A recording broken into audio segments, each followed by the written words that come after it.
अस्सलामु अलैकुम वरहमतुल्लाहि वबरकातुहू। इन्नल हम्दलिल्लाहि नहमदुहु व नस्तईनुहु व नस्तगफिरुहु व नु'मिनु बिही व नतवक्कलु अलैहि व नऊज़ु बिल्लाहि मिन शुरूरि अनफुसिना व मिन सय्यिआति अअमालिना। मन यहदिहिल्लाहु फला मुज़िल्ल लहु व मन युज़लिल्हु फला हादिय लहु व नशहदु अल्ला इलाहा इल्लल्लाहु वहदहु ला शरीका लहु व नशहदु अन्न सय्यदना व मौलाना मुहम्मदन अब्दुहु व रसूलुहु। अम्मा बअदु फ़अऊज़ु बिल्लाहि मिनश शैतानिर रजीम। बिस्मिल्लाहिर रहमानिर रहीम। मुहम्मदुर रसूलुल्लाह वल्लज़ीना मअहु अशिद्दाउ अलल कुफ़्फ़ारि रुहमाउ बैनहुम तराहुम रुक्अन सुज्जदा। सदक़ल्लाहुल अज़ीम। क़ालन नबिय्यु सल्लल्लाहु अलैहि वसल्लम अस्हाबी कन्नुजूम बिअय्यिहिम इक़्तदैतुम इह्तदैतुम औ कमा क़ालन नबिय्यु अलैहि सलातु वस्सलाम।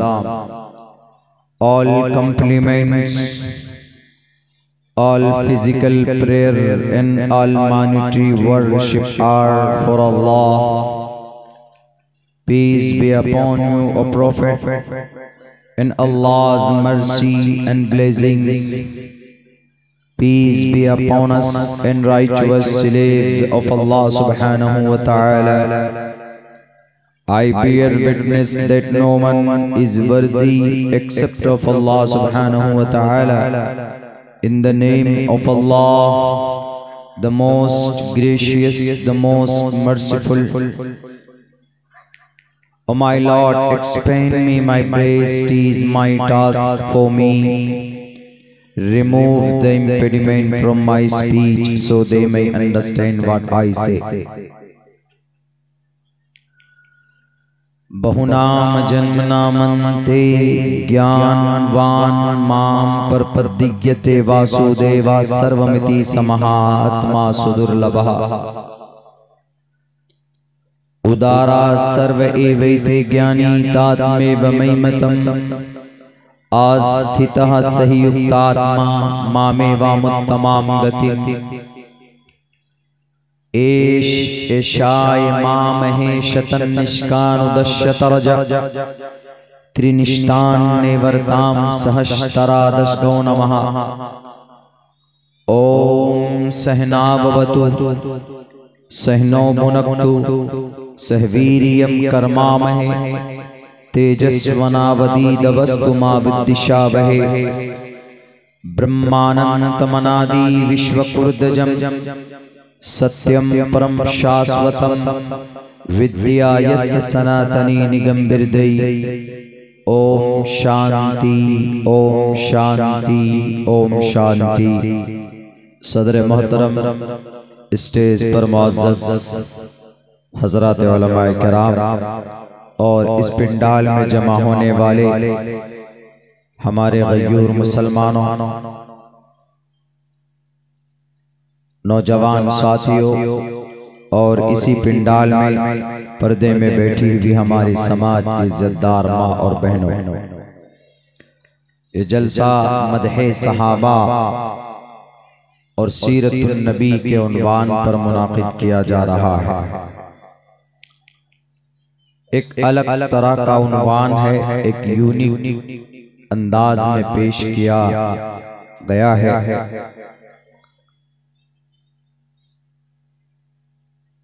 हमारा ईमान और यकीन इसी बात पर है कि तमाम अंबियाए किराम के बाद मुक़द्दस जमात इस जमीन पर अगर कोई है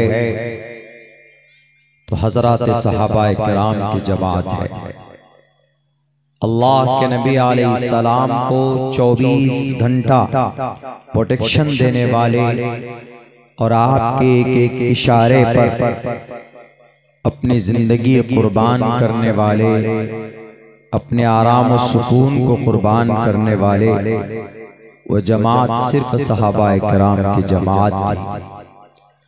उन्हीं की कुर्बानियों का नतीजा है कि आज 1458 साल गुजरने के बाद भी इस्लाम हम तक पहुंचा और आज हम मुसलमान हैं। बहुत सारी चीजें ऐसी है जिनके बारे में हमें पता नहीं है, उन सब का इल्म होना हमारे लिए बहुत जरूरी है। एक सिंपल सी बात, आपकी इसी पिंडाल के नीचे हरे रंग का झंडा लगा हुआ, दुनिया ये जानती है कि ये झंडा, ये रंग और हरा कलर मुसलमानों का, यहां तक कि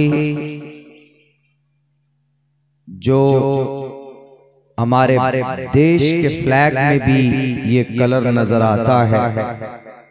हरा झंडा मुसलमानों का इस्लामिक झंडा नहीं है, लेकिन तकरीबन 75% the Muslim population of the world, 75% Muslim non the green flag is as a religious, कि ये इस्लाम का झंडा है। हरा झंडा इस्लाम का झंडा माना जाता है, हालांकि ऐसा नहीं है। इस्लाम का झंडा, इस्लामिक झंडा एक हमारा देश का झंडा है और एक हमारा मजहबी झंडा है। हर किसी का मजहबी झंडा होता है, जैसे हमारे हिंदू भाइयों का भगवा रंग का झंडा उनका मजहबी कलर है। आप देखेंगे, आप तो बहुत सारे शहरों में तिरंगा कम पसंद करते हैं। हमारे सनातन धर्मी भाइयों में, उनके नौजवानों में वो भगवा कलर का झंडा ज्यादा लगाते। ये उनका मजहबी कलर है। वो इसलिए आप इससे भी अंदाजा लगा सकते हैं कि जितने भी पुरोहित लोग हैं, जितने भी साधु संत लोग हैं, वो भी उनकी जो यूनिफॉर्म है, लिबास है, वो भी भगवा ही कलर का होता है। मतलब ये है कि भगवा झंडा हिंदू भाइयों का मजहबी कलर है, मजहबी झंडा है, और हरा कलर मुसलमानों का मजहबी कलर समझा जाता है, हालांकि ऐसा नहीं है। इस्लाम में पसंदीदा कलर वाइट है, सफेद पसंदीदा कलर। जन्नत के अंदर भी यही कलर और जन्नतियों का लिबास जो वो इसी कलर का होगा। लेकिन फिर ये कलर कैसे लोगों के अंदर फेमस है? वो इसलिए कि गुंबद खजरा, वो जो गुंबद है वो हरे रंग का, तो लोगों में ये बात मशहूर हो चली है कि शायद वही झंडा, वही कलर है, और उसी को झंडे में बदल देते। जैसे बैतुल मक़दिस है, मस्जिद अक्सा, मस्जिद अक्सा हम उसको समझते हैं जो कुब्बतुस सुखरा है, जिसकी फोटो पूरी दुनिया में मशहूर है। वो मस्जिद अक्सा नहीं है, वो कुब्बतुस सुखरा है। उसके कोने में एक छोटी सी मस्जिद है, असल में बैतुल मक़दिस वो मस्जिद है। कम से कम 90% लोगों को नहीं मालूम इन द वर्ल्ड कि बैतुल मक़दिस मस्जिद अक्सा कौन सी, उसी को समझते हैं जो फोटो में देखते हैं। तो फिर आप सवाल कर सकते हैं, यू कैन आस्क मी मौलाना, कि फिर इस्लामिक झंडा क्या, इस्लामिक कलर का झंडा कौन सा हो सकता है? Black and white, black and white ऐसे धारी दुनिया में वो झंडा पाया जाता है। जी, हमारे भारत के अंदर एक तंजीम है, बहुत पुरानी तंजीम, 1919 में वो तंजीम रजिस्टर्ड हुई। हम लोग उस तंजीम को जमीयत उलमा हिंद के नाम से जानते हैं। जमीयत उलमा हिंद का जो झंडा है वो इस्लामिक झंडा है, वो हमारा धार्मिक कोई झंडा और कोई कलर है। झंडे के एतबार से तो वो ब्लैक एंड वाइट है, जो सफेद पट्टी होती है, ब्लैक भी और वाइट भी, उसको बोलते हैं। ये इस्लामिक झंडा नहीं है, ये इस्लामिक कलर भी नहीं है। ये बात जहन में बिठाने की है, आइंदा ताकि याद रहे। कोई पूछे कहीं इस तरह की बात आए तो very easily you can solve them, आप इसको बड़ी आसानी से हल कर सकते हैं। तो मेरे भाइयों, इस जमीन पर अल्लाह तबारक व तआला ने सबसे मुक़द्दस जमात नबी करीम अलैहिस्सलातु वस्सलाम के बाद अगर कोई जमात पैदा की गई है तो जमात सहाबाए किराम की।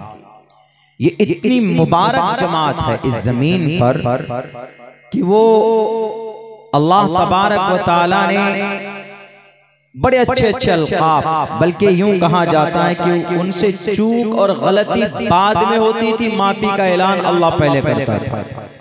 रज़ी अल्लाहु अन्हुम, अल्लाह उनसे राजी, व रज़ू अन, और अल्लाह और सहाबाए किराम अल्लाह से राजी। ये सिर्फ सहाबाए किराम की तरफ था।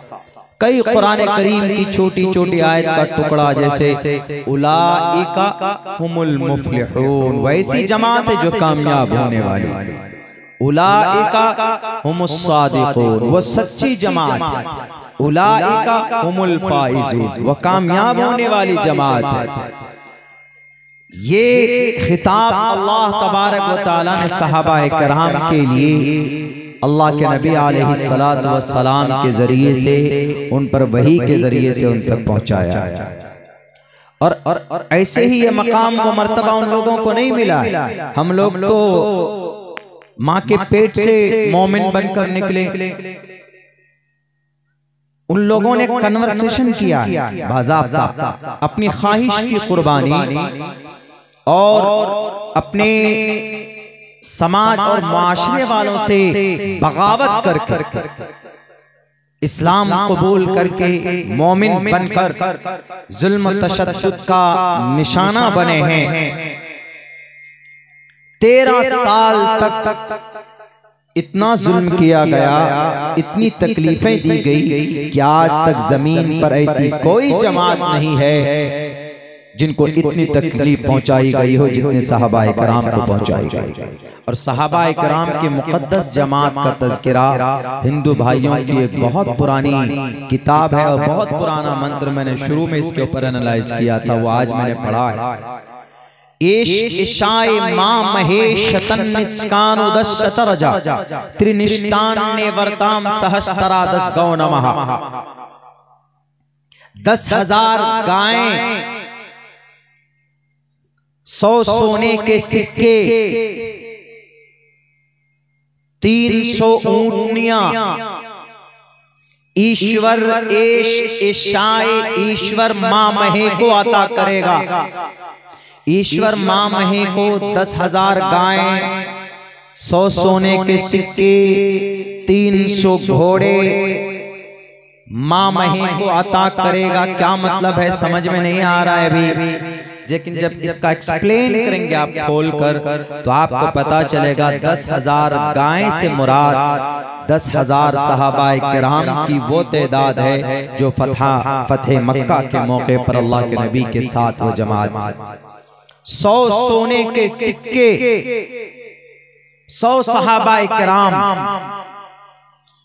300 घोड़े से मुराद 313 वो सहाबाए किराम जो बद्र के मैदान में अल्लाह के नबी के साथ थे। वहां पे 313, लेकिन यहाँ पर उन्होंने 300 का तज़किरा किया। त्रिनिष्ठान, त्रिविनिष्ठान, सहस्त्रा दस गौ नमः। और इस मंत्र में सहाबाए किराम को 10 गौ नमः, 10,000 गायें से ताबीर की गई। सहाबा को गाय के तरह क्यों बताया संस्कृत में? ईशाए ईश्वर मां महे मोहम्मद को, मोहम्मद का शॉर्ट नेम है ईश्वर, मोहम्मद को 313 सहाबा और 10 सहाबा, 100 सहाबा अलग से और 10,000 वो सहाबा अलग अलग मिसाल देकर संस्कृत में समझाया गया। 10,000 सहाबा जो गाय के मानी वो मोहम्मद को ईश्वर अता करेगा। ये पूरा मंत्र, इसका एक्सप्लेनेशन डॉक्टर वैद प्रकाश उपाध्याय करता है कि ये पूरा मंत्र अगर किसी इंसानी दुनिया में किसी इंसान पर फिट आता है तो वो मोहम्मद रसूलुल्लाह सल्लल्लाहु अलैहि वसल्लम पर फिट आता है। क्यों? इसलिए कि 10,000 गाय किसी को नहीं दी गई, 10,000 किसी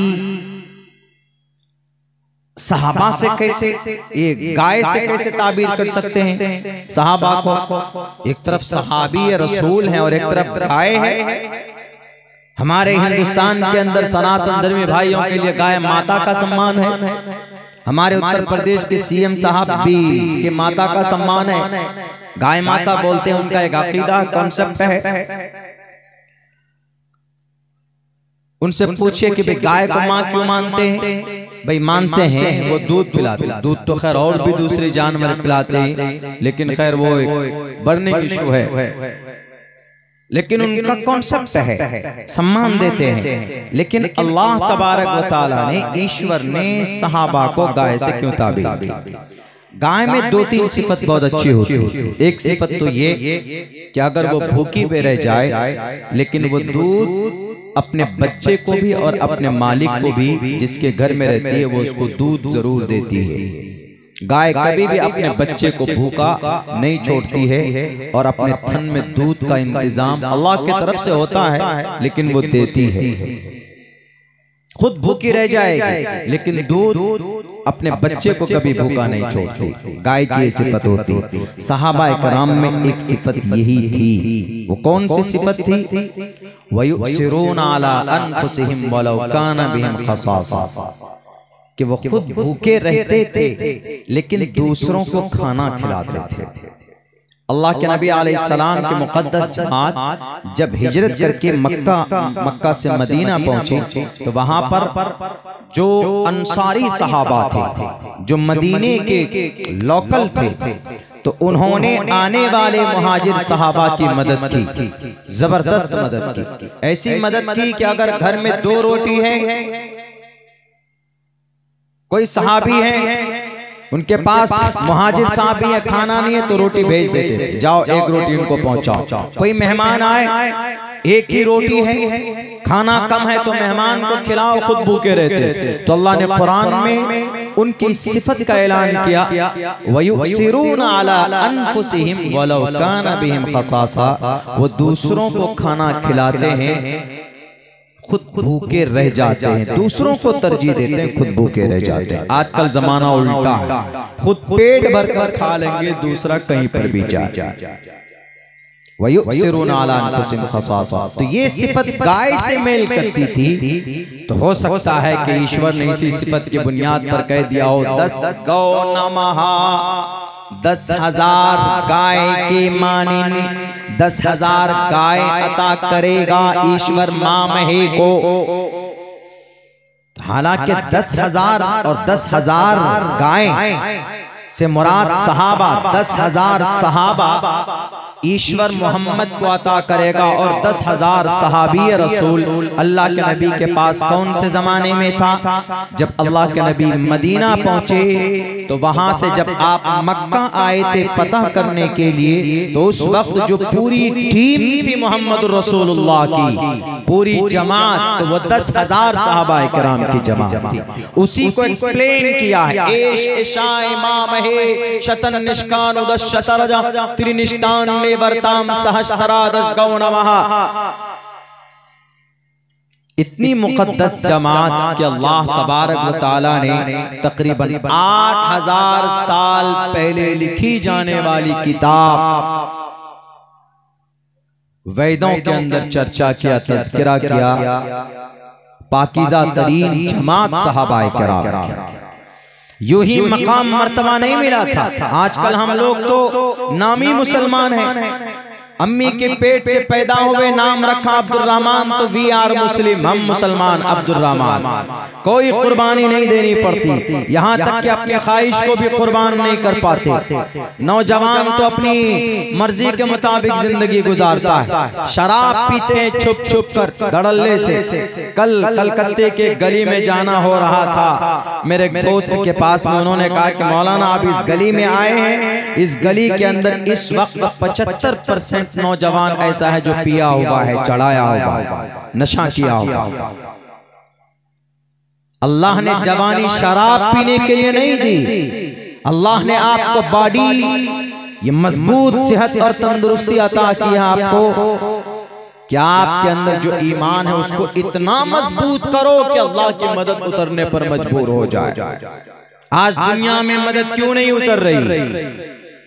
25,000 सिर्फ बारूद, 25,000 टन पिछले 40 दिन में बारूद बरसाया गया। 25,000 टन माने रखता, 25,000 टन तकरीबन 2.5 एटम बम तैयार हो सकता। 25,000 टन बारूद बरसाया गया है एक छोटे से गजा पट्टी के ऊपर। अल्लाह की मदद नहीं आ रही है। वाह, क्यों? मोमिन बसते हैं वहां तो, मासूम बच्चे हैं, औरतें हैं, क्यों नहीं? अल्लाह की मदद आसमान से जमीन पर उतरने के लिए शर्त है, वो शर्त मफकूद हो रही है, वो शर्त नहीं पाई जा रही है, जिसकी वजह से अल्लाह की मदद नहीं उतर रही। वो शर्त क्या है? ईमान बिल यकीन, ईमान हो यकीन के साथ। यकीन एक ऐसी ताकत है कि अल्लाह की मदद जमीन पर वो यकीन उतारती है। सिर्फ ईमान होना जरूरी नहीं। वी आर मोमिन, हम सब मोमिन हैं, लेकिन हमारा ईमान बुराई से हमें नहीं रोक पाता।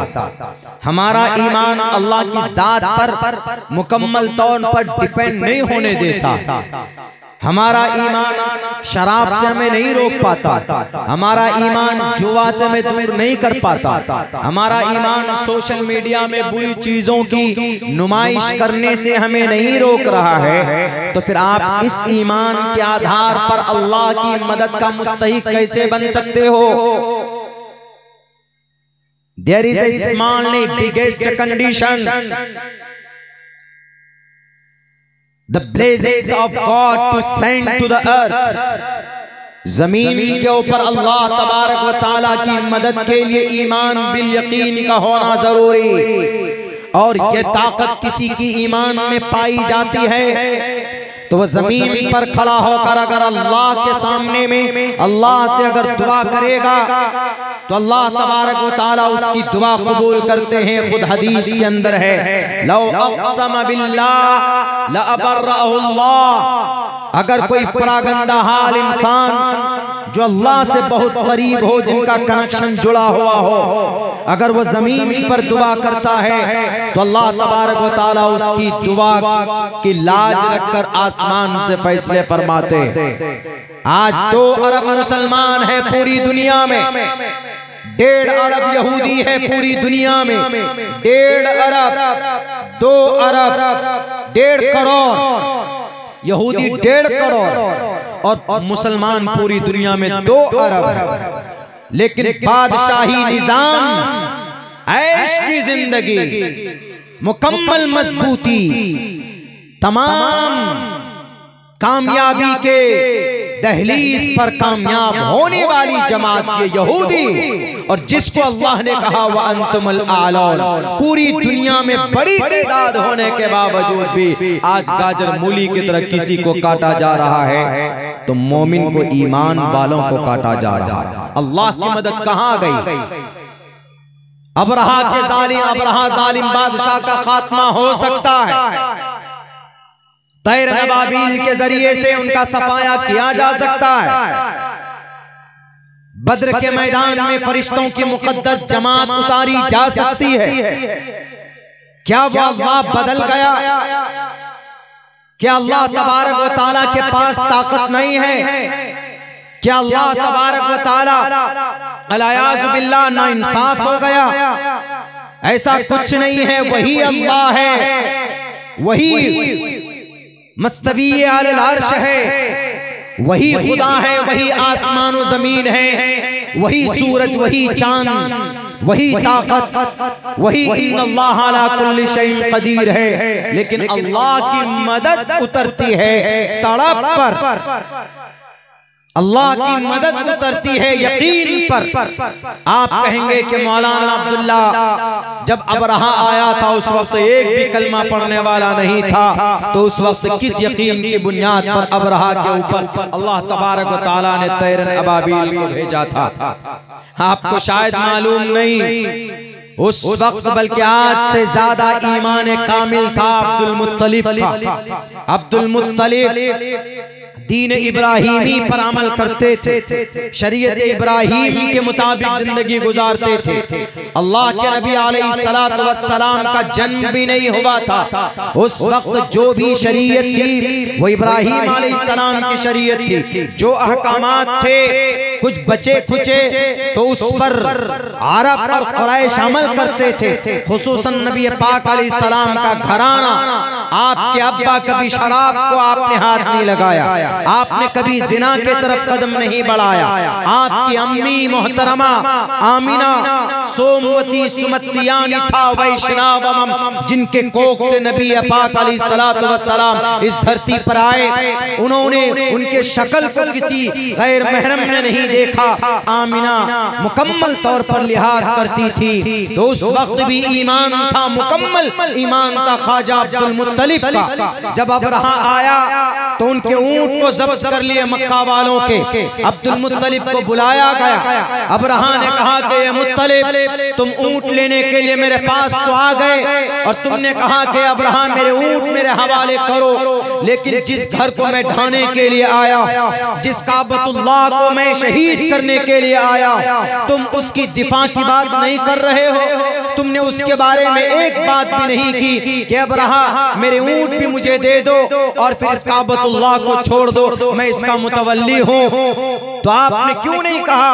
तो अब्दुल मुत्तलिब का जवाब सुनिए। अब्दुल मुत्तलिब ने कहा कि अबरहा इस ऊंट का रखवाला मैं हूँ, इसका जिम्मेदार मैं हूँ और इसका निगहबान मैं हूँ, इसलिए मैंने कहा कि भाई इसकी हिफाजत की जिम्मेदारी मेरी है। We are responsible for protection, हम इनकी हिफाजत के जिम्मेदार हैं, इसलिए हमने ऊंट के लिए पूछा है। और रहा काबतुल्लाह के बारे में, ये जो बैतुल्लाह इसका निगहबान और ये घर अल्लाह का है, इसका निगहबान भी वो अल्लाह है। वो अल्लाह तुमसे पूछेगा या वो उस अल्लाह की जिम्मेदारी।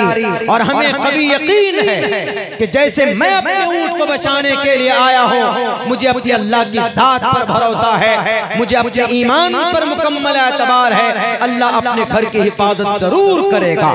ये यकीन था, ये यकीन कामिल था। तब जाकर अल्लाह तबारक व तआला ने अबरहा के पूरे लश्कर को तैरन अबाबील तरमीहिम बिहिजारतिन मिन सिज्जीलिन फजअलहुम कास्फिन माकूल, छोटे छोटे परिंदे अपने चोंच में और अपने पैर में एक छोटा पत्थर का टुकड़ा लेकर आता है और जिस फौजी के सर पर पड़ता है वही जमीन पर उसको धंसा दिया जाता है। यही वो पत्थर है जिसको देखकर गोलियां तैयार की गई। जो आजकल क्लासिक तोप में AK-47 में गोलियां लगती है, वो इसी पत्थर को देखकर ईसाइयों, क्रिश्चियनों ने, यहूदियों ने गोली ईजाद की, वो इसी पत्थर को देखकर। देख लीजिए जदीद साइंस की दुनिया में ये यकीन था किनका? हमारे सहाबा का, हमारे पूर्वज का। आज वो यकीन नहीं है हमारे बीच में, कहीं पर भी नहीं। पूरी दुनिया के मुसलमानों में वो यकीन है ही नहीं, जरा बराबर यकीन नहीं। हाँ, बस अल्लाह एक है, मोहम्मद रसूलुल्लाह को मानते हैं, अल्लाह के नबी से मोहब्बत करते हैं, बस जुबानी दावा। इस जुबानी दावे की कोई कीमत अल्लाह के नजदीक नहीं है, कोई कीमत नहीं। जुबानी दावे के साथ अमली कारकर्दगी, दैट्स वेरी इंपॉर्टेंट। आप जुबानी दावा मत करो लेकिन अमली कारकर्दगी आपकी वैसी है तो कोई फायदा नहीं। अमल के मैदान में कौन है? अमल के मैदान में यहूदी है। अमल के मैदान में यहूदी है, हम लोग सिर्फ चिल्लाने वाले मैदान में। यहूदी अमल के मैदान में है तो यहूदी कामयाब। कौन यहूदी? 1947 तक जिनके लिए कोई रहने की जगह नहीं थी, जिनके लिए कोई बस्ती नहीं थी, जिनके लिए कोई गांव नहीं था, कुछ भी नहीं था उनके लिए। 1947 में हर किसी ने मारा कि नहीं मारा यहूदी? हिटलर ने 6 लाख को मारा, उससे पहले रूमी ने मारा, रूमी सल्तनत ने, रोमन एम्पायर ने उनको मारा दबा दबा करके, बिल्कुल चुन चुन कर मारा उन लोगों को, यहूदियों को, हर तरफ से। आजकल जिसको खाना बदोश बोलते हैं हम लोग, बिल्कुल वैसी कौम थी ये। लेकिन 1947 में छोटी सी जगह दी गई उनको फलस्तीन के अंदर। अभी मेरे ख्याल से 75 साल भी नहीं गुजरे कि इस वक्त दुनिया की बेताज कौम, दुनिया का बेताज बादशाह अगर कोई है तो सिर्फ 1.5 करोड़ यहूदी है। पूरी दुनिया में इस यहूदी की तादाद 1.5 करोड़। हर जगह पर उन्हीं का गलबा। क्यों? आखिर क्या वजह है कि वो इतने कवि और इतने मजबूत हो गए? क्या किया उन्होंने? उन्होंने अमली एतबार पे काम करना शुरू किया। वो भी किसके जरिए से? उनके पास तो गाइडलाइन क्या है? उनके पास गाइडलाइन मोहम्मद रसूलुल्लाह सल्लल्लाहु अलैहि वसल्लम की जीवनी और कुरान के अहकामात पर रिसर्च करना शुरू किया। सबसे ज्यादा कुरान पर गौर करने वाली, नबी पाक अलैहिस्सलाम की जिंदगी को बारीकी से खंगालने वाली कोई कौम है वो यहूदी। हालांकि वो कुरान और सुन्नत का दुश्मन है, सुन्नत का तो जबरदस्त दुश्मन है। कैसे सुन्नत का दुश्मन है? यहूदी ने कसम खाया। यहूदी को असल नफरत किस बात से? असल नफरत इस बात से है कि मोहम्मद इब्ने अब्दुल्लाह, मोहम्मद रसूलुल्लाह बनी इस्माइल में क्यों पैदा हुए, बनी इस्राइल में क्यों नहीं पैदा हुआ? ये नस्ली झगड़ा है, बस इस बात की रंजिश है। तो उन्होंने कसम खाया कि अच्छा, मुसलमान की सबसे बड़ी कामयाबी क्या है? पता लगाया उसने क्या है। मुसलमान की सबसे बड़ी कामयाबी यह है कि जब वो मरता है उसकी मौत ईमान पर अगर हो, जिसे कहा जाता है कि भाई ईमान पर खात्मा हो रहा है तो खात्मा बिल खैर। ईमान पर किसी की मौत आई तो बहुत बड़ी बात है, वरना बहुत से लोग ऐसे होते हैं जो मरने के वक्त में जिनका दिशा ही चेंज हो जाता है। तो उन्होंने कहा कि सबसे बड़ी कामयाबी क्या इस्लाम में? कहा कि भाई ईमान के साथ मरना।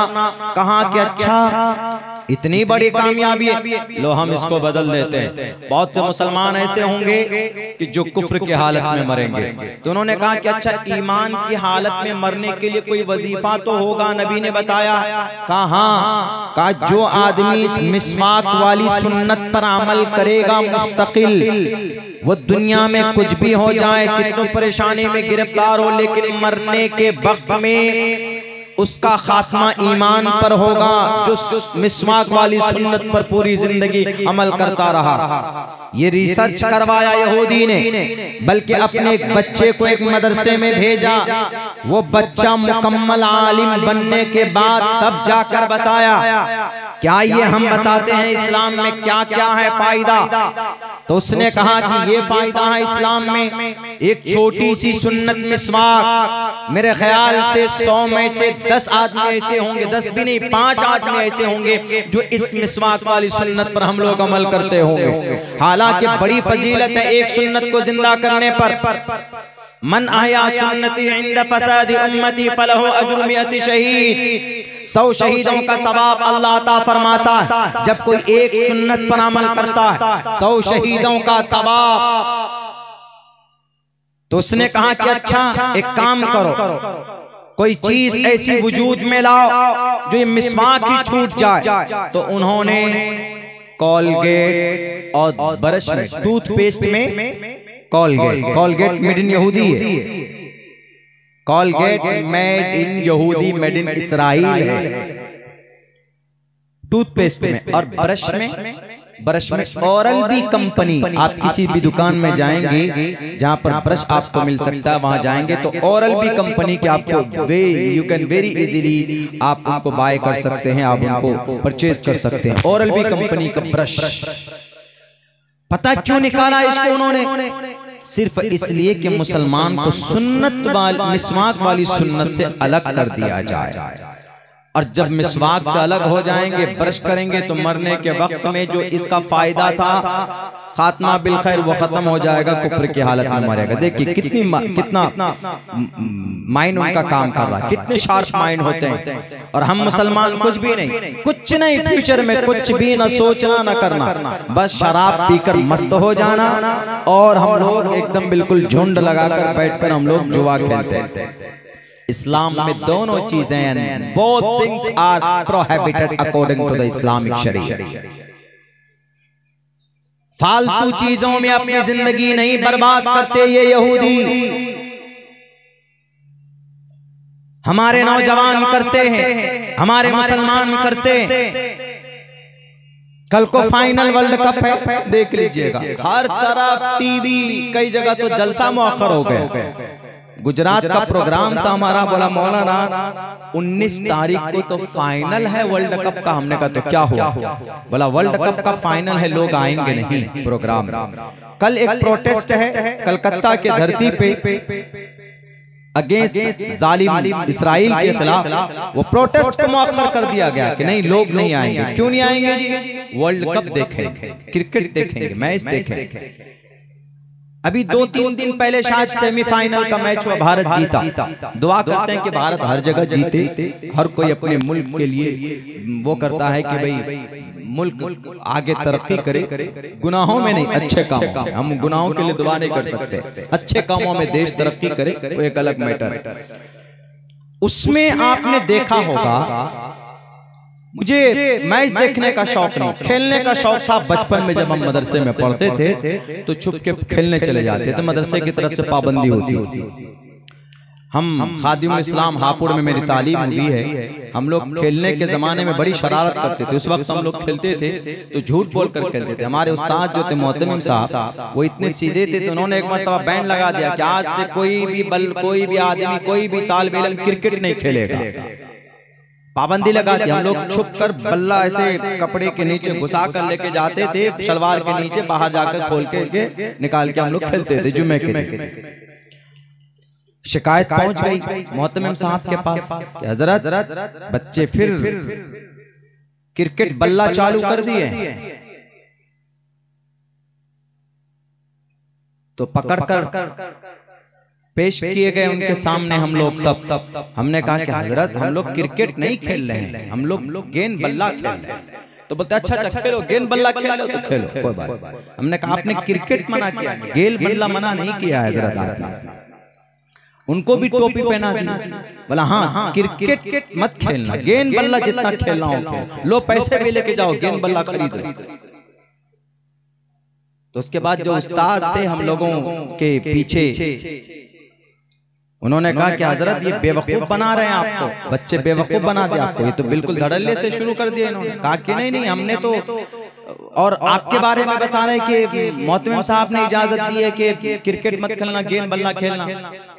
तो हमने गेंद बल्ला के लिए पैसा भी दिया। उन्होंने कहा अच्छा आपको बेवकूफ बनाया। कहा कि क्रिकेट गेंद बल्ला दोनों एक ही है, क्रिकेट का नाम ही गेंद बल्ला से मिलकर मुरक्कब होकर क्रिकेट बनता है।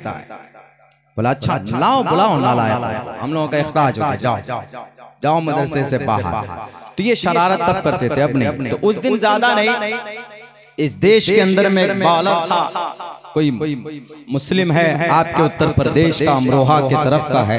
तो किसी ने हमको भेजा कि ये देखिए उनका एक ओवर हाईलाइट हमको भेजा, तो हम देखे। उस चीज में हमने एक चीज गौर किया, उनके 5 मिनट के वीडियो में जितने भी ऑडियंस थे टोटल ग्राउंड में, मेरे ख्याल से अगर गिना जाता वहां पे तो 100 अंग्रेज भी नहीं दिखे हमको उसमें। किससे मैच था ये? शायद न्यूजीलैंड से मैच था। न्यूजीलैंड में अंग्रेज लोग रहते हैं, एक भी अंग्रेज नहीं दिखा, एक भी नहीं। 2-3 अंग्रेज था भी तो वो इंडिया के फेवर में था, वो तिरंगा लेकर खड़े थे, जीत रहे थे, हंस रहे थे। तो हमने वहां पर यही नोटिस किया कि देखो उनकी टीम तो है, लेकिन देखने में जो फालतू चीजें हैं, देखना 10-10 घंटे बर्बाद करना, वो इस चीज के कायल नहीं है। हर अंग्रेज अपना अलग काम में लगा हुआ है, लेकिन हमारे देश का नौजवानों को देखो कि ये पूरा स्टेडियम भरा पड़ा है, कोई काम नहीं, जाकर सब काम छोड़कर मैच देखने बैठ गए। हमने ये नोटिस किया कि ये बेरोजगारी है और ये नाकामयाबी की सबसे बड़ी दलील है। कल भी देखेंगे आप, अंग्रेज ये चीजें पैदा करता है, अंग्रेज क्रिकेट का को वजूद में लाने वाला अंग्रेज है, यहूदी है। लेकिन आप यहूदी को देखेंगे वो कभी भी जतन के साथ टीवी खोलकर 10 घंटा बर्बाद नहीं करता, कभी भी नहीं करता है। हम लोगों के तरह लगा दिए हैं, मैच देख रहे हैं, खेल रहे हैं पागलों के तरह। उनका एक गोल है अपनी जिंदगी का, एक मकसद है अंग्रेजों का। हम मुसलमानों का, इस देश के नौजवानों का कोई गोल नहीं। एक बात याद रखो मेरे इस देश के नौजवानों, मेरे मुस्लिम भाइयों, जब तक आप मेहनत नहीं करेंगे, जब तक आप अमल के मैदान में कोशिश नहीं करेंगे, मैं आपको पत्थर पर लिखकर देने के लिए तैयार हूं, आप कामयाब नहीं हो सकते। तकरीरों से माशरे के अंदर तब्दीली नहीं आती है, तहरीर से माशरे में तब्दीली नहीं आती है। हाँ, इन चीजों के जरिए से गाइडलाइन आपको मदद जरूर मिल सकती है। दूध का दूध, पानी का पानी हो सकता, लेकिन मैदान में आपको आना होगा। शराब पीकर, जुआ खेलकर आपके माशरे की तकदीर नहीं बदल सकती। आपकी तकदीर बदल सकती है ये जो मदरसा है, ये तालीम गाह है, आने वाली नस्ल की तकदीर बदल सकती। 25 साल के अंदर गांव की दिशा चेंज हो सकती। पिछले 75 साल में इन यहूदियों ने, इन अंग्रेजों ने मेहनत की, तो आज दुनिया की सबसे बड़ी ताकत अगर कोई है तो यहूदी। अमेरिका भी अगर किसी कौम से डरता है तो यहूदी कौम से डरता है। अमेरिका सुपर पावर ताकत, रशिया, चाइना, जापान, इन सब से अगर कोई डरता है तो इन सिर्फ यहूदी कौम से ये लोग डरते। और यहूदी वो है दुनिया के अंदर इनसे बड़ा कोई तेज दिमाग वाला नहीं है। माँ भी इनके पेट, माँ के पेट में जो बच्चा होता है वो 5 क्लास की ट्रेनिंग लेकर शायद इस दुनिया के अंदर पैदा होता, उसकी माँ की इतनी परवरिश होती। दुनिया के अंदर 50 साल की उम्र हो जाए, उन्हें शादी से भी कोई फिक्र नहीं, उन्हें कोई सरोकार नहीं कि मैं शादी करनी चाहिए कि नहीं करनी चाहिए। बस मेहनत करना, पढ़ना, तरक्की कैसे मिलेगी दुनिया के अंदर, हम कैसे दुनिया की सारी कौम को हम नकेल कैसे डालेंगे, ये मेहनत रहती। सिर्फ 1.5 करोड़, पूरी दुनिया में 1.5 करोड़ यहूदी, लेकिन उनकी मेहनत इतनी है, अमल के मैदान में उनका काम इतना स्ट्रॉन्ग है कि तिजारत की दुनिया में कौन आगे, यहूदी आगे। तालीम की दुनिया में कौन आगे, यहूदी आगे। और जनाब टेक्नोलॉजी की दुनिया में कौन आगे, यहूदी आगे। और खरीद फरोख्त में कौन आगे, यहूदी आगे। दुनिया के अंदर कॉस्मेटिक की दुनिया में कौन कंपनी आगे, यहूदी आगे। कोल्ड ड्रिंक्स की दुनिया में कौन सी कंपनी आगे, यहूदियों की मैन्युफैक्चरिंग आगे। हर जगह पर यहूदी आगे हैं। आप छोटी सी मिसाल ले लीजिए, जब आपको पीने का शौक होता है, थम्स अप पीते, पेप्सी पीते, कोका कोला पीते, मिरिंडा पीते, 7 अप पीते, ये सारे प्रोडक्ट यहूदियों की तैयार की हुई। हमारी समाज की माएं बहनें डव शैम्पू इस्तेमाल करती, डव सोप इस्तेमाल करती, और जनाब पेरिस शायद इस तरह के साबुन का नाम, वो इस्तेमाल करती। कॉस्मेटिक यानी औरतों के लिए तेल, शैम्पू, लिप बाम और हेयर जेल, कौन कौन सा जेल, सेंट्रल जेल, कौन कौन सा जेल बनाते, इन सब का प्रोडक्ट, ये सारे प्रोडक्ट, सारी चीजें तैयार होती है कहां पर, यहूदियों के कब्जे में है। ये कुछ भी नहीं, सबसे ज्यादा हथियार सप्लाई करने वाले, बेचने वाले दुनिया में कोई कौम है तो वो यहूदी है, सबसे ज्यादा। क्यों इतने आगे बढ़ गई वो कौम जी?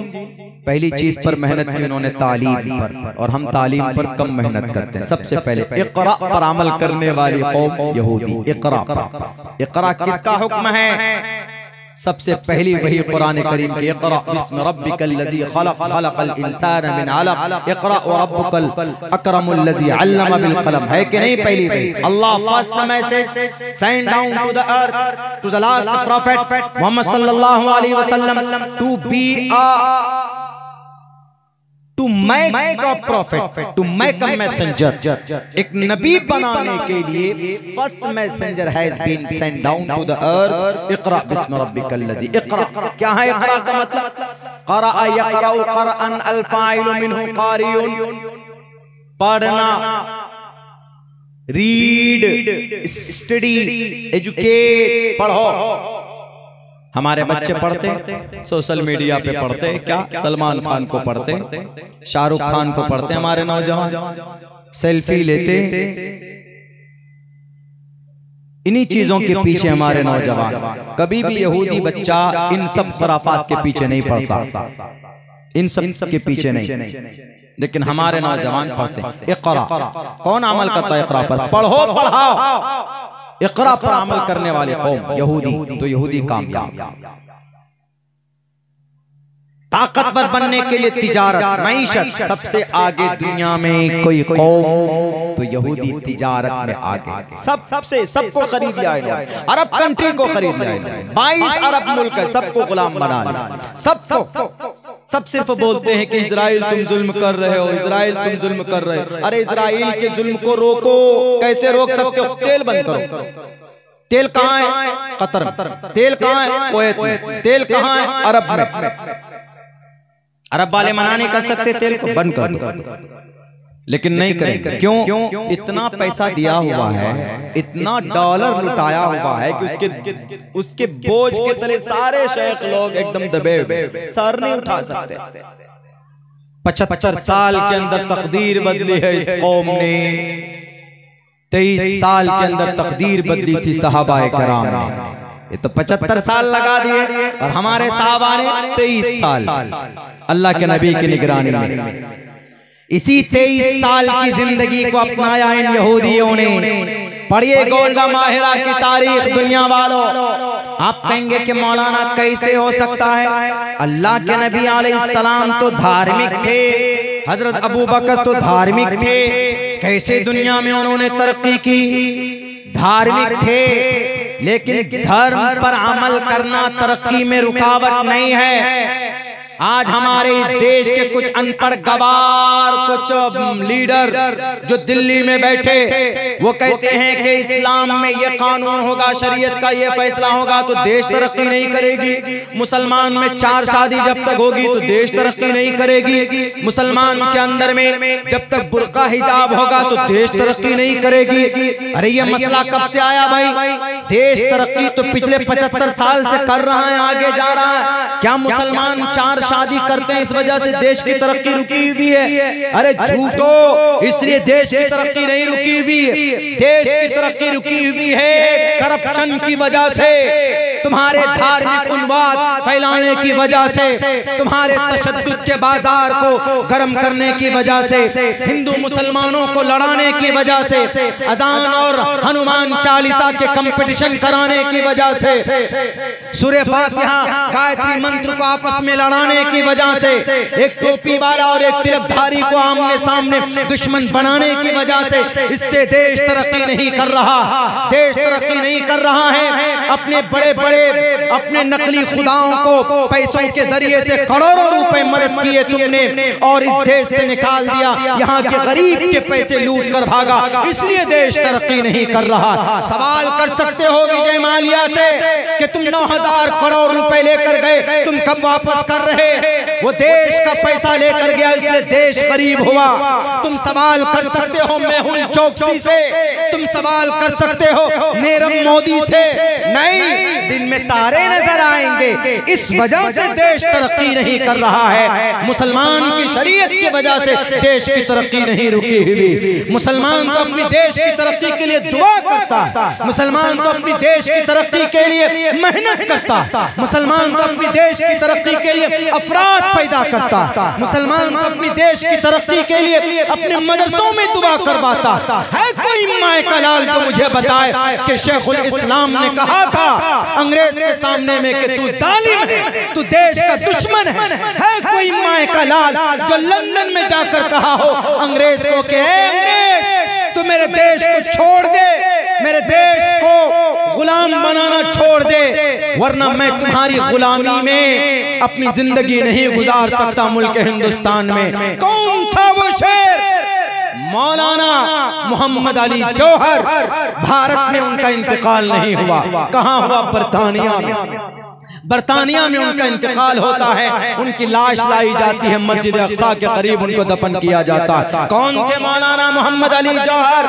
इस देश की आजादी के लिए, इस देश को तरक्की देने के लिए अंग्रेज से कहा था लंदन के अंदर बरतानिया जाकर के, अंग्रेज तू मेरे देश को जब तक नहीं आजाद करेगा मैं उस गुलाम देश में नहीं जा सकूंगा।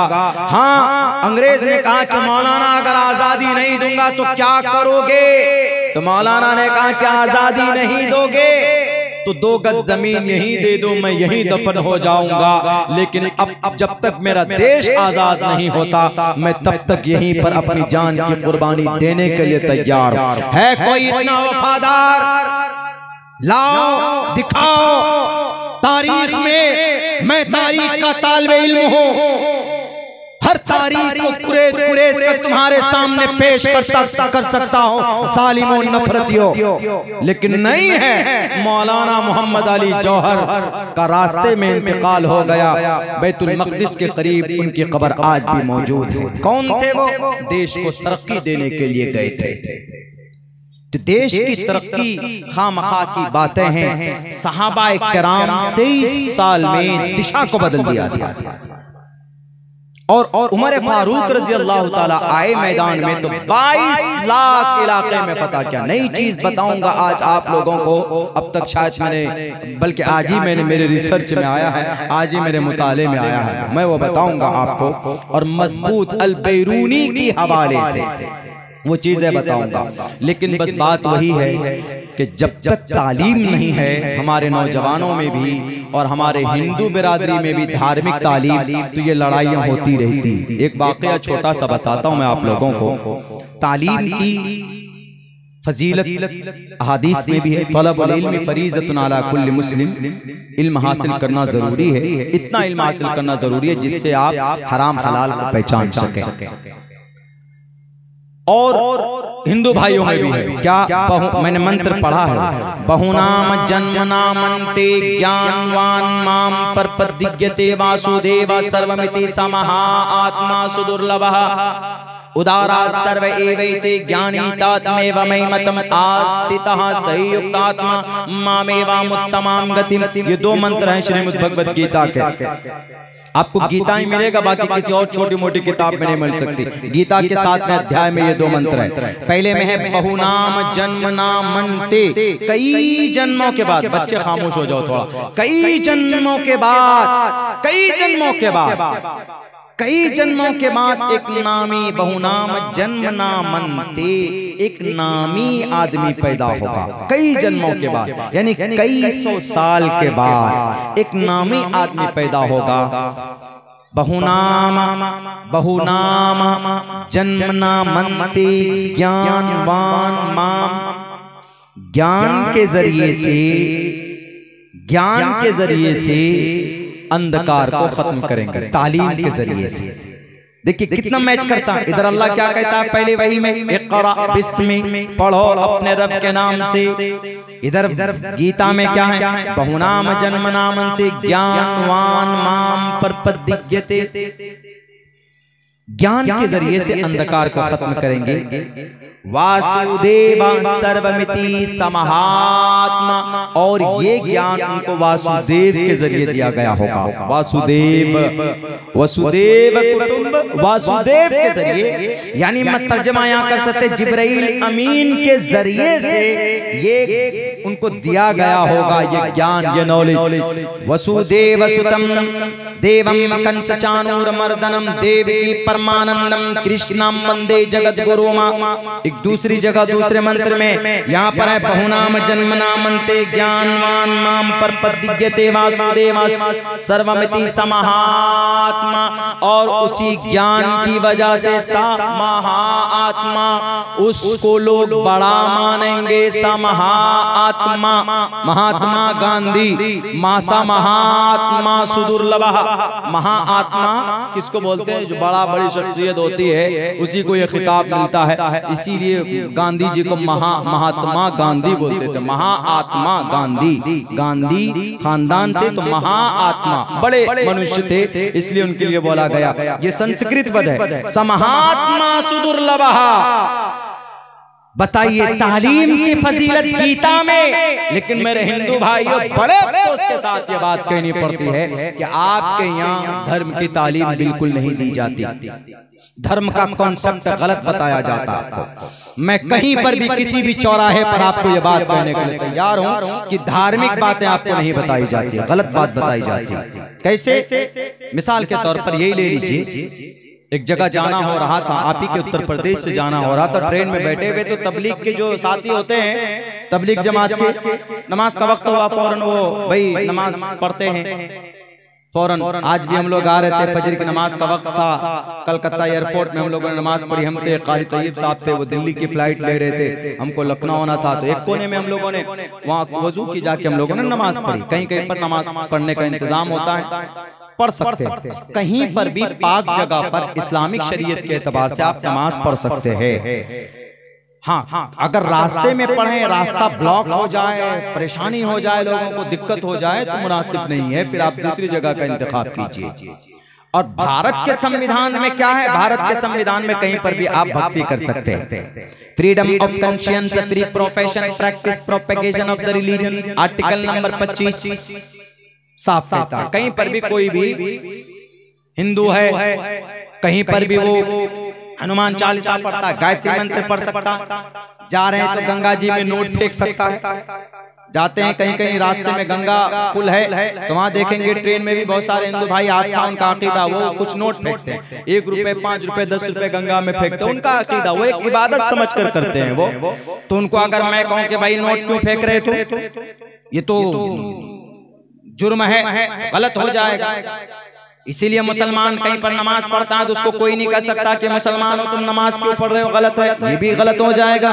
क्योंकि freedom of conscience, free profession, practice, profession practice पर तहकीक कीजिएगा। प्रोफेशन प्रैक्टिस, प्रोफेशन मतलब अकीदे की आजादी, प्रैक्टिस की मतलब अमल की आजादी, धार्मिक अमल की आजादी। कौन कह रहा है? भारत का संविधान कह रहा है, और तुम डुगडुगी बजाकर आ जाते हो कि हम तुमको नमाज पढ़ने नहीं देंगे, हम तुमको ये कर दूंगा वो कर दूंगा, ऐसे बोलते हैं। हमारे बाप की जगह है, हमारे नाना की जगह है, ये देश तुम्हारी नहीं है, ये तुम्हारा नहीं है, ये मुल्क तुम्हारा नहीं है, ये जमीन तुम्हारी नहीं। वाह भाई वाह, किनकी है? 65,000 फांसी, वो फांसी के फंदे पर लटक गए। तारीख बयान करने पे आए अभी जंग आजादी की, तो अभी नानी नानी करके तुम पेश करोगे कि भाई यार इतनी बड़ी तारीख है आपकी इस देश की। बोलते नहीं है हमारे अकाबिरीन, अगर इस पर बात नहीं करते तो इसका ये मतलब नहीं कि इस देश के अंदर में हमारी कोई कुर्बानी ही नहीं है। इस देश के अंदर में हम किराएदार आ गए हैं, हमको कहीं पर किराए पर लेकर आ गए, अब उसके बाद किराएदार को कहते हैं कि बाप खाली करो। ऐसा नहीं है, यहाँ की जमीन, यहाँ की मट्टी से पैदा हो गए। बहुत पुरानी तारीख है हमारी इस देश की, इस मुल्क की। और दावा करने वाले ही आए हैं बाहर से, अनाप शनाप जगह से आए हैं, ईरान की तरफ से आए। खैर वह हिस्ट्री की बात। हाँ, तो नमाज पढ़ रहे थे बेचारे, तबलीग वाले जमात के साथ नमाज पढ़ने की कोशिश करते हैं, तो उन्होंने नमाज शुरू की। असर में नमाज पढ़ी, कोई दिक्कत नहीं। जोहर में मगरिब में नमाज शुरू की, अल्लाहु अकबर, सूरह फातिहा पढ़ना शुरू किया, अल्हम्दुलिल्लाहि रब्बिल आलमीन अर्रहमानिर रहीम मालिक यौमिद्दीन। पास में कुछ बच्चे बैठे थे साइड लोअर बर्थ में, 3-4 स्टूडेंट थे, वो पढ़कर शायद आ रहे थे। उन्होंने देखा अरे ये ट्रेन को भी नहीं छोड़ रहे हैं, ट्रेन में भी नमाज पढ़ रहे हैं, ट्रेन में भी जिहाद की बातें कर रहे हैं। देखिए जहन में क्या बातें आ रही, ट्रेन में भी जिहाद की बातें हो रही है, ट्रेन में भी लड़ाई मार काटों की बातें हो रही है, ट्रेन में जिहाद, ये ट्रेन जिहाद है, नहीं होने देंगे। लो फौरन निकाले अपना मोबाइल में गूगली तो हर चीज दिखा देती है, तो गूगल में उन्होंने लिखा हनुमान चालीसा, श्री हनुमान चालीसा, भजन श्री हनुमान चालीसा निकाला उन्होंने, हनुमान चालीसा पढ़ रही जी, हनुमान चालीसा, जय हनुमान ज्ञान गुण सागर, बस एक ही लाइन पढ़ते, आगे नहीं। दूसरा वाला कर आगे पढ़ो, करा कितना ही याद है मुझे, लाओ आगे मैं पढ़ता हूँ, वो उससे मोबाइल छीन कर लेता, ला मैं पढ़ रहा, जय हनुमान ज्ञान गुण सागर, वो भी वहीं तक बस। तीसरा कहता तुझे भी आती है, ला मैं आगे पढ़ता हूँ, वो मोबाइल लेके वो भी पढ़ता, जय हनुमान ज्ञान गुण सागर, जय कपीसते हो लोगों को उजागर, वो भी 2 लाइन पे अटक जाता है। चौथा कहता है तुम लोगों से नहीं होगा, लाओ मैं पढ़ता हूँ, वो भी लेता है, देखता है संस्कृत में है, अरे बाप, जय हनुमान ज्ञान गुण सागर, दूसरी लाइन उसको भी आती है।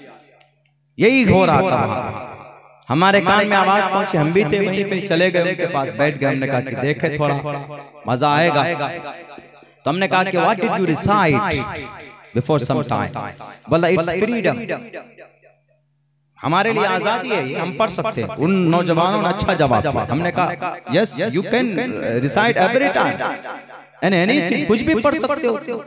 तालिबे इल्म थे, अंग्रेजी में बात करना इजी था उनके लिए, कोटा से शायद आ रहे थे वो लोग किसी कोचिंग सेंटर से, हम मौलाना के लिए तो थोड़ी दिक्कत हो जाती है, मौलाना आदमी अंग्रेजी कैसे बोलेगा। अभी हमने आपके मौलाना को कहा कि भाई लोकेशन भेजिए, तो मौलाना झटके थोड़ा, लोकेशन कैसे भेजे जाते हैं, हमारे बच्चों को ये सब चीजें नहीं, मॉडर्नाइज जायज जो है वो चीजें हमारे बच्चों को आना चाहिए। अभी उमर फारूक का कारनामा सुनाऊंगा मैं, तब आप कहेंगे क्या चाहिए चीजें उमर फारूक की है, शायद नहीं, मुझे भी मालूम नहीं था, आज ही पता चला जब हमने तहकीक की। कम से कम 3 किताबों को मैंने खंगाला, तो तीनों किताबों में ये बात की हुई है कि Umar's administration was characterised by innovation and reform, ये अल्फाज हैं। तो बैरक तो वो क्या बोलता है, इट्स फ्रीडम मौलाना, हमने कहा yes your freedom, you are freedom and it's your freedom, you are freedom, तुम आजाद हो, कुछ भी पढ़ सकते हो, but you don't, why do you disturb other passenger, why do you disturb, and by this आप इसको पढ़कर दूसरों को डिस्टर्ब नहीं कर सकते, it's also freedom, it's also fundamental right, do you know about that, तुम जानते हो कि सफर में किसी को तकलीफ देना भी ये फंडामेंटल राइट है, ये संविधान है, ये जायज नहीं, इलीगल है, डू यू नो। तो उसके बाद उन बच्चों ने, हमने कहा कि प्लीज टेल मी, क्या पढ़ते, पढ़ाओ जरा बताओ क्या, tell me, I want to listen from you, तुम जो पढ़ते हो हम सुनना चाहते हैं आपसे। तो बोला हाँ सुनाते आप, we are able from the beginning to the end, शुरू से आखिर तक सुनाऊंगा आपको, प्लीज सिट डाउन, बैठ गए, बैठ जाते हैं, चलो भाई सुनाओ क्या सुनाते हो। फिर वही शुरू करता, जय हनुमान ज्ञान गुण सागर, आगे तो याद है नहीं, दूसरा पढ़ता जय हनुमान ज्ञान गुण सागर, उसको भी याद नहीं, तीसरा लड़का 2 लाइन पढ़ता, जय हनुमान ज्ञान गुण सागर, जय कपीसते हो लोगों को उजागर, यहाँ तक आगे नहीं जा रहे। उसके बाद हमने कहा, हंसने लगे, क्या बोलते हैं, हाँ मौलाना we can not tell you, हम आपको नहीं सुना सकते, हम आपको नहीं कह सकते, हम नहीं सुना सकते, बिकॉज वी डोंट रिमेम्बर। हमने कहा कि I am able to listen, I am able to tell from the beginning to the end, because I remember your Hanuman Chalisa, your Gayatri mantra, your एकम ब्रह्मा द्वितीय नास्ते, ब्रह्म सूत्रा, एक your Mool Mantra, and Shrimad Bhagavad Gita, and Rigveda and Yajurveda. भला हाउ कैन, कैसे हो सकता यू आर मौलाना? मौलाना आदमी कैसे सुना सकता है कुछ? हमने कहा कि जस्ट लिसन, सुनो। जय हनुमान ज्ञान गुण सागर, 6 लाइन मैंने पढ़कर उनको सुना। जय हनुमान ज्ञान गुण सागर, जय कपीस तिहुँ लोको जागर, रामदूत अतुलित बलदामा, अंजनी पुत्र पवन सुत नामा, महावीर विक्रम बजरंगी, कुमति निवार सुमति के संगी, कंचन वरन वराज सुबेशा, कानन कुंडल कुंचित केशा, टू द एंड, आखिर तक। हमने कहा कि ब्रदर आई रिमेम्बर, क्या बोलता है मौलाना? हमने कहा कि one thing I want, one thing, one more thing. बोला प्लीज टेल मी। हमने कहा कि कैन यू ट्रांसलेट जय कपीस तिहुँ लोको जागर, can you translate this line into the Hindi? English में भी बात हो रही थी तो इंटरेस्ट ले रहे थे वो लड़के। तो बोला मौलाना no no no, we don't know. हमने कहा we don't know, you don't know? बोला वी डोंट नो, हम सब में से किसी को मालूम ही नहीं है। ट्रांसलेट तो दूर की बात है, रिमेम्बर याद ही नहीं है। You Maulana, you are Maulana, you remember all. हमने कहा your authentic धर्म शास्त्र I remember completely, and your धर्म गुरु RSS प्रमुख, and 5 years back at that time I remember, and I told in front of them all. तो उसके बाद बोला मौलाना चलिए बताइए तर्जमा क्या है इसका, जय कपीस तिहुँ लोको जागर। हमने कहा कि इसका तर्जमा नहीं, इसका तर्जमा करता हूं। महावीर विक्रम बजरंगी, कुमति निवार सुमति के संगी। हमने कहा कि पहले ये बताओ कि किसने तुमको ये बताया कि जब भी मुसलमानों को देखो नमाज पढ़ता हुआ या अजान देता हुआ तो हनुमान चालीसा पढ़ो अपोजिशन में? किसने बताया तुमको? बोला हमारा एक गुरु, हमारा एक वो सीनियर आता है, हम लोगों को हफ्ते में बताता है बस। हमने कहा कि पता है तुम जो हनुमान चालीसा पढ़ते हो ब्रदर, इसके अंदर में एक लाइन है, बहुत अच्छी लाइन है वो तुम जैसे सीनियर के दिमाग के भूसा निकालने के लिए। महावीर विक्रम बजरंगी, कुमति निवार, श्री हनुमान जी। हनुमान चालीसा के बारे में हिंदू भाई का अकीदा है कि जब कोई बुरी आत्मा, बुरी शक्ति घेर ले तो उससे निपटने के लिए हनुमान चालीसा पढ़ो, उनका अकीदा है ये। तो हमने कहा देखो महावीर विक्रम बजरंगी, कुमति निवार, श्री हनुमान जी जिनके दिमाग में गलत फहमी होती है, जिनके दिमाग में भूसा होता है, उनको खत्म करते, कुमति निवार, उसको निवारण करते हैं, खत्म करते हैं। सुमति के संगी, और जो अच्छा बुद्धि का होता है, जिसका दिमाग अच्छा होता है, जिसकी अकल अच्छी होती है, उसको आगे बढ़ाते हैं, उसको ऊपर लेकर जाते हैं। हमने कहा कि ये देख लो कितनी अच्छी बात कही गई है श्री हनुमान चालीसा के अंदर। बताया तुम्हारे उस सीनियर ने? हमने वो बोला कि नहीं बताया। हमने कहा बता देना, तुम्हारे उस सीनियर के दिमाग में जो भूसा है वो कुमति निवार श्री हनुमान जी करने वाले हैं। आप वो या तो पागल होगा या तो दीवाना होगा, और तुम लोग अगर अच्छा बनना चाहते हो तो सुमति के संगी, अच्छा माइंड रखने वालों को श्री हनुमान जी आगे बढ़ाते। हमने कहा कितनी अच्छी बात कही है बताओ? बोला मौलाना till now I didn't a धार्मिक authentic book and mantra. I did not read and study any kind of mantra till now. अभी तक हमने कोई धार्मिक बातें, कोई धार्मिक किताबें आज तक नहीं पढ़ी। हमको सिर्फ ये बातें बताई गई। हमने कहा कि गलत बताया गया। न इस्लाम मुसलमान हिंदुओं के ऊपर जुल्म की बात करता, न हिंदू मुसलमानों के ऊपर जुल्म की बात करता। फिर कौन है वो मुजरिम जो दंगे करवाता है जगह जगह पर? इस चीज को देखने की, गौर करने की जरूरत है। आवाम को सोचने समझने की जरूरत। पढ़ा लिखा आदमी कभी भी नहीं आएगा मैदान में, लड़ने के लिए। अनपढ़ गंवार आदिवासी गुजरात जाना हुआ था, संजेली एक बस्ती थी, पूरे खंडरात में तब्दील कर दी गई सन 2002 में। मैंने पूछा कि क्या हुआ?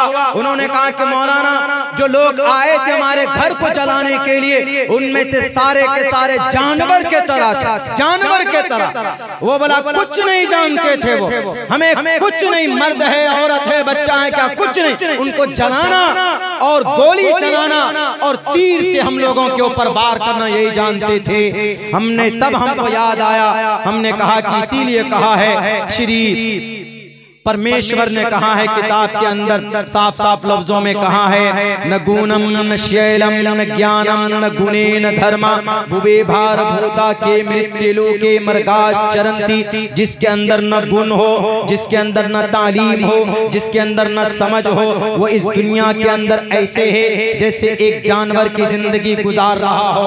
तब हमको पता चला कि यकीनन तालीम के बगैर, एजुकेशन के बगैर इसी तरीके पर नफरत की बात होती। जब पढ़ा लिखा समाज सामने होगा, हिंदू भी पढ़े लिखे होंगे, मुसलमान में भी एजुकेशन का बाजार अच्छा होगा, तो ऐसी सूरत में इन दोनों के बीच में कोई नफरत की बात नहीं होगी। तब वो बच्चा बोलते हैं कि मौलाना आज से हम वादा करते, अहद करते, पढ़ेंगे हम अपने धार्मिक किताबों को। हमने कहा ज्यादा नहीं, सिर्फ दिन में 15 मिनट निकाल कर पढ़ना। अगर तुमको कुछ पूछना हो तुम्हारे शास्त्र के बारे में, अब्दुल्ला सालिम तालिब इल्म है तुम्हारी किताबों का, मेरे पास मेरे सीने में मेरा कुरान जरूर है, लेकिन तुम्हारी किताबों का अध्ययन मैं डेली करता हूँ। श्रीमद् भगवत गीता के 18 मंडल में से, जहाँ से भी अध्याय में से, जहाँ से जो पूछना चाहोगे मैं तुमको बताऊंगा। ऋग्वेद में जो पूछना चाहोगे मैं तुमको बताऊंगा। जो चीज मुझे जानकारी में नहीं होगी मैं जानकर तुमको बताऊंगा, लेकिन मैं तुमको बताऊंगा कि तुम्हारे धर्म के अंदर, हिंदुस्तान के अंदर कितनी अच्छाइयां मौजूद है। उनको लोग दबाते हैं, उनको लोग खत्म करते हैं, उनको लोगों के सामने लाने की जरूरत है। यह है तालीम से फायदा कि तालीम याफ्ता लोग आपस में लड़ते नहीं है, जाहिल कौम लड़ती है। सहाबाए कराम के अंदर सबसे पहली मेहनत जो हुई वो तालीम की हुई। तो सहाबाए कराम के मुकम्मल जिंदगी को किसने अपनाया? आजकल यहूदियों ने अपनाया, हम मुसलमानों ने छोड़ दिया। और सहाबाए कराम की जिंदगी कि 23 साल की जो हिस्ट्री है, जर्नी है, उसको देखकर यहूदियों ने अपनी जिंदगी की शुरुआत की। हमली मैदान में इतने स्ट्रॉन्ग बने हैं, इतने स्ट्रॉन्ग बने हैं कि आज उनके सामने कोई भी ताकत खड़ी नहीं हो सकती, कोई भी ताकत। लेकिन आज जरूरत इस बात की है, हम मुसलमानों के लिए खुसूसन, सहाबा तो हम बिलीव करते हैं सहाबा पर। मेरे नौजवानों, फिल्में रिलीज होती है, अभी यही लखनऊ में आपका लुलु मॉल बना, पिछले जुमे को शायद गए हम लोग, कुछ वहां से सामान खरीदना ही था। तो वहां एक तालिब इल्म क्या बोलता है, फिल्म लगी है सलमान खान की और जुमा नहीं पढ़ने जाऊंगा, मैं पहले फिल्म हॉल जाऊंगा देखने के लिए, फिल्म देखने के लिए। अब बताइए, इस चीज को नहीं समझ पा रहे हमारा जवान। अरे बहुत मुश्किल से ये इस्लाम हम तक पहुंचा, बहुत मुश्किल से, बड़ी कुर्बानियां। फलस्तीन में एक जगह अजियादीन, एक जंग हुई थी, किनकी? सहाबा की, अभी की नहीं, बहुत पहले की बात। उसमें एक जवान इतना दर्दनाक अंदाज में शहीद हुआ था, इतना दर्दनाक अंदाज में शहीद हुआ था कि मेरे भाइयों, हजरत हमजा के बाद सबसे खतरनाक, वहशतनाक सूरत हाल जाहिरी एतबार पर किसी शहीद की थी तो वो हजरत हिशाम बिन हास रजी अल्लाह ताला अन्हु। उनके जिस्म के छोटे छोटे टुकड़े कर दिए गए थे, उनकी हड्डियां टूट गई थी, हाथ अलग, हाथ की उंगलियां अलग, पैर की हड्डी अलग, पेट के अंदर जो ऑर्गन्स होते हैं वो अलग, सर की खोपड़ी अलग, सर अलग, आंख निकल गए बाहर, आंख और दांत सब टूट गए। ये उनके भाई अमर बिन आस रजी अल्लाह ताला अन्हु बड़े भाई थे, उनके भाई ने बाद में अपने दामन में से एक एक बोटी उठाकर उसके बाद फिर एक और थैली मंगाकर उसमें भर कर ले जाकर उनको सपुर्दे खाक किया। जवान थे हजरत हिशाम। शाहरुख खान और सलमान खान की दिवाली के ऊपर जो फिल्में रिलीज होती हैं, नमाज़े जुमा की मुकद्दस वक्त को, मुकद्दस अमल को छोड़कर फिल्म की दुनिया में जाकर अपने बेहतर वक्त को बर्बाद करने वाले जवानों, याद करना हजरत हिशाम बिन आस रज़ी अल्लाह ताला अन्हु की कुर्बानी को। क्या जरूरत थी उनको कुर्बानी पेश करने की? रूमी फौज सामने है। वो रूमी फौज जब देख रहे थे कि हम नहीं लड़ पाएंगे इन टोपी वालों से, इन तलवार वालों से, तो भागने लगे। एक जगह पर खड़े हुए। रास्ता सिर्फ एक घोड़े का रास्ता था, एक ही आदमी जा सकता था। तो वहां पर देखा हजरत हिशाम ने कि ये रूमी यहाँ पर मौजूद हैं। फौरन घोड़े पर बैठकर अकेले निकले मुकाबले के लिए और फिर पीछे से वार किया रूमी ने। हजरत हिशाम वहीं पर गिर गए, वहीं पर उनकी वफात हो गई, वहीं पर शहीद हो गए। इधर से फौरन हजरत आस बिन अमर बिन आस रज़ी अल्लाह ताला अन्हु आते। एक सहाबी ने कहा कि अमर बिन आस मत जाओ, रास्ता बंद है। कहा क्यों बंद है? कहा तुम्हारे छोटे भाई हिशाम की लाश पड़ी हुई है, घोड़े को लाश के ऊपर से नहीं ले जा सकते। तो हजरत अमर बिन आस ने कहा क्यों नहीं ले जा सकते? सामने रूमी है, जालिम है, उनका खात्मा करना है, इसीलिए चलो।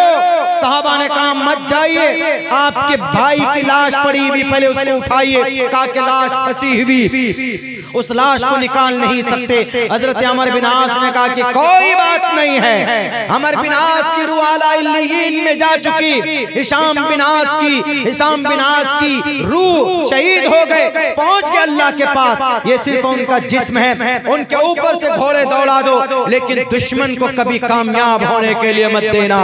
हजरत हाशिम हिशाम बिन आस की लाश से तकरीबन 5000 घोड़े गुजर गए। 5000 घोड़े गुजर कर सामने रूमी लश्कर के नाक में नकेल डाल दिया था। तब वापस आकर सहाबाए कराम ने देखा कि हिशाम बिन आस की लाश टुकड़ों के अंदर बटी हुई है, उनके जिस्म का कोई आज़ा मुनासिब तौर पर महफूज नहीं है। तो उसके बाद हजरत अमर बिन आस ने कहा कि लाओ मैं इनके जिस्म के टुकड़ों को मैं जमा कर सपुर्दे खाक करता हूँ। मेरे भाइयों, ये कुर्बानी, इस कुर्बानी के बाद इस्लाम यहाँ तक पहुँचा है। इस कुर्बानी के बाद है कोई ऐसी औरत जो हामिला पेट से हो और तीर मारकर उनको शहीद किया गया हो?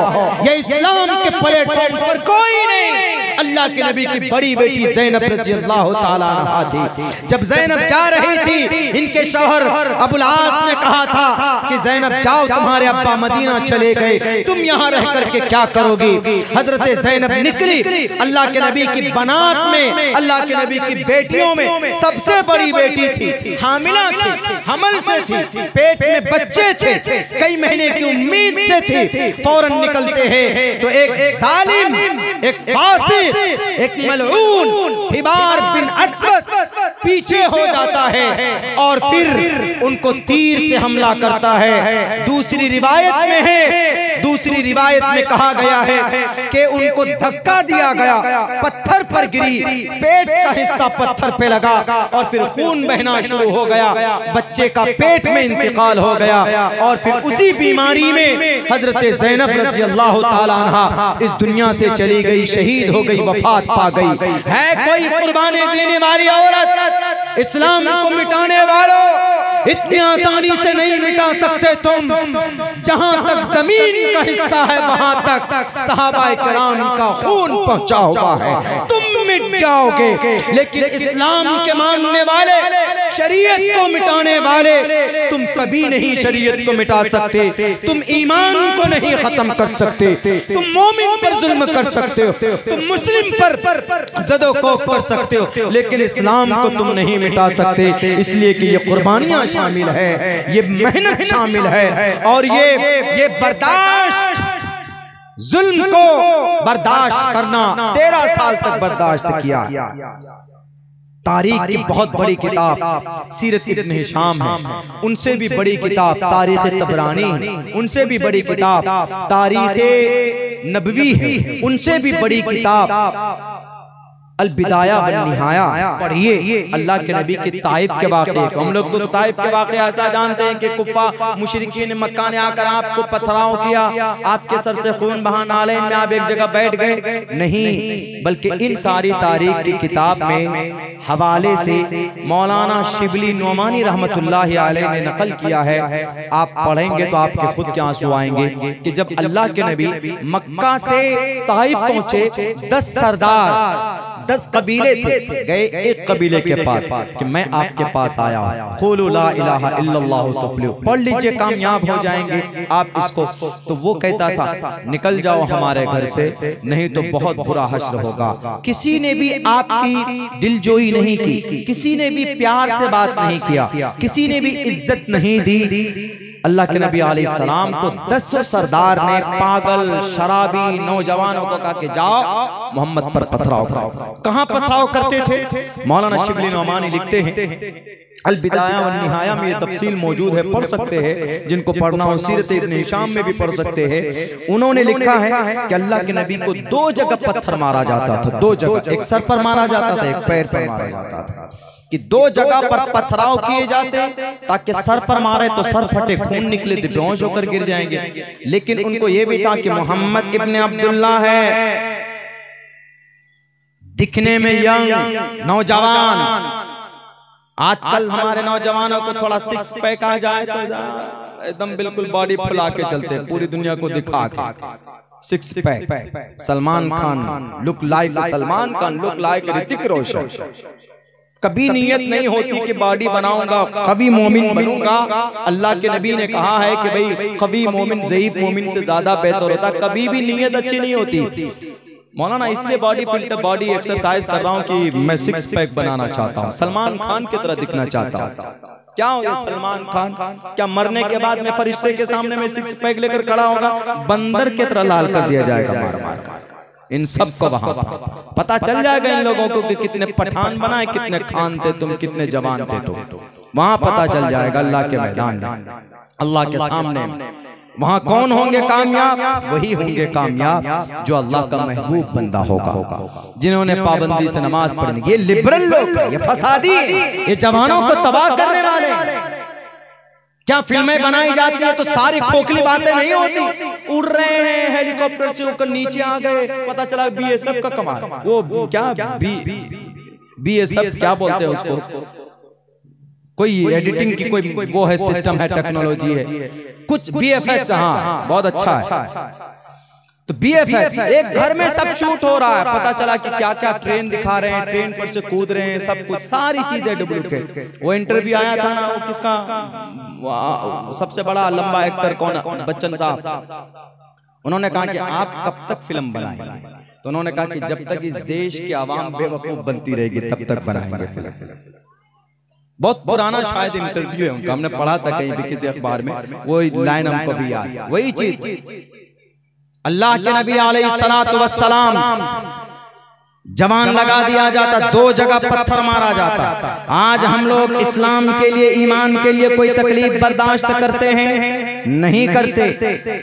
2 जगह पत्थर मारा जाता था, सर पर, पैर पर। लिखा है सीरत इब्न हिशाम ने कि मोहम्मद रसूलुल्लाह का खून निकलकर आपकी जूतियां भर जाती थी।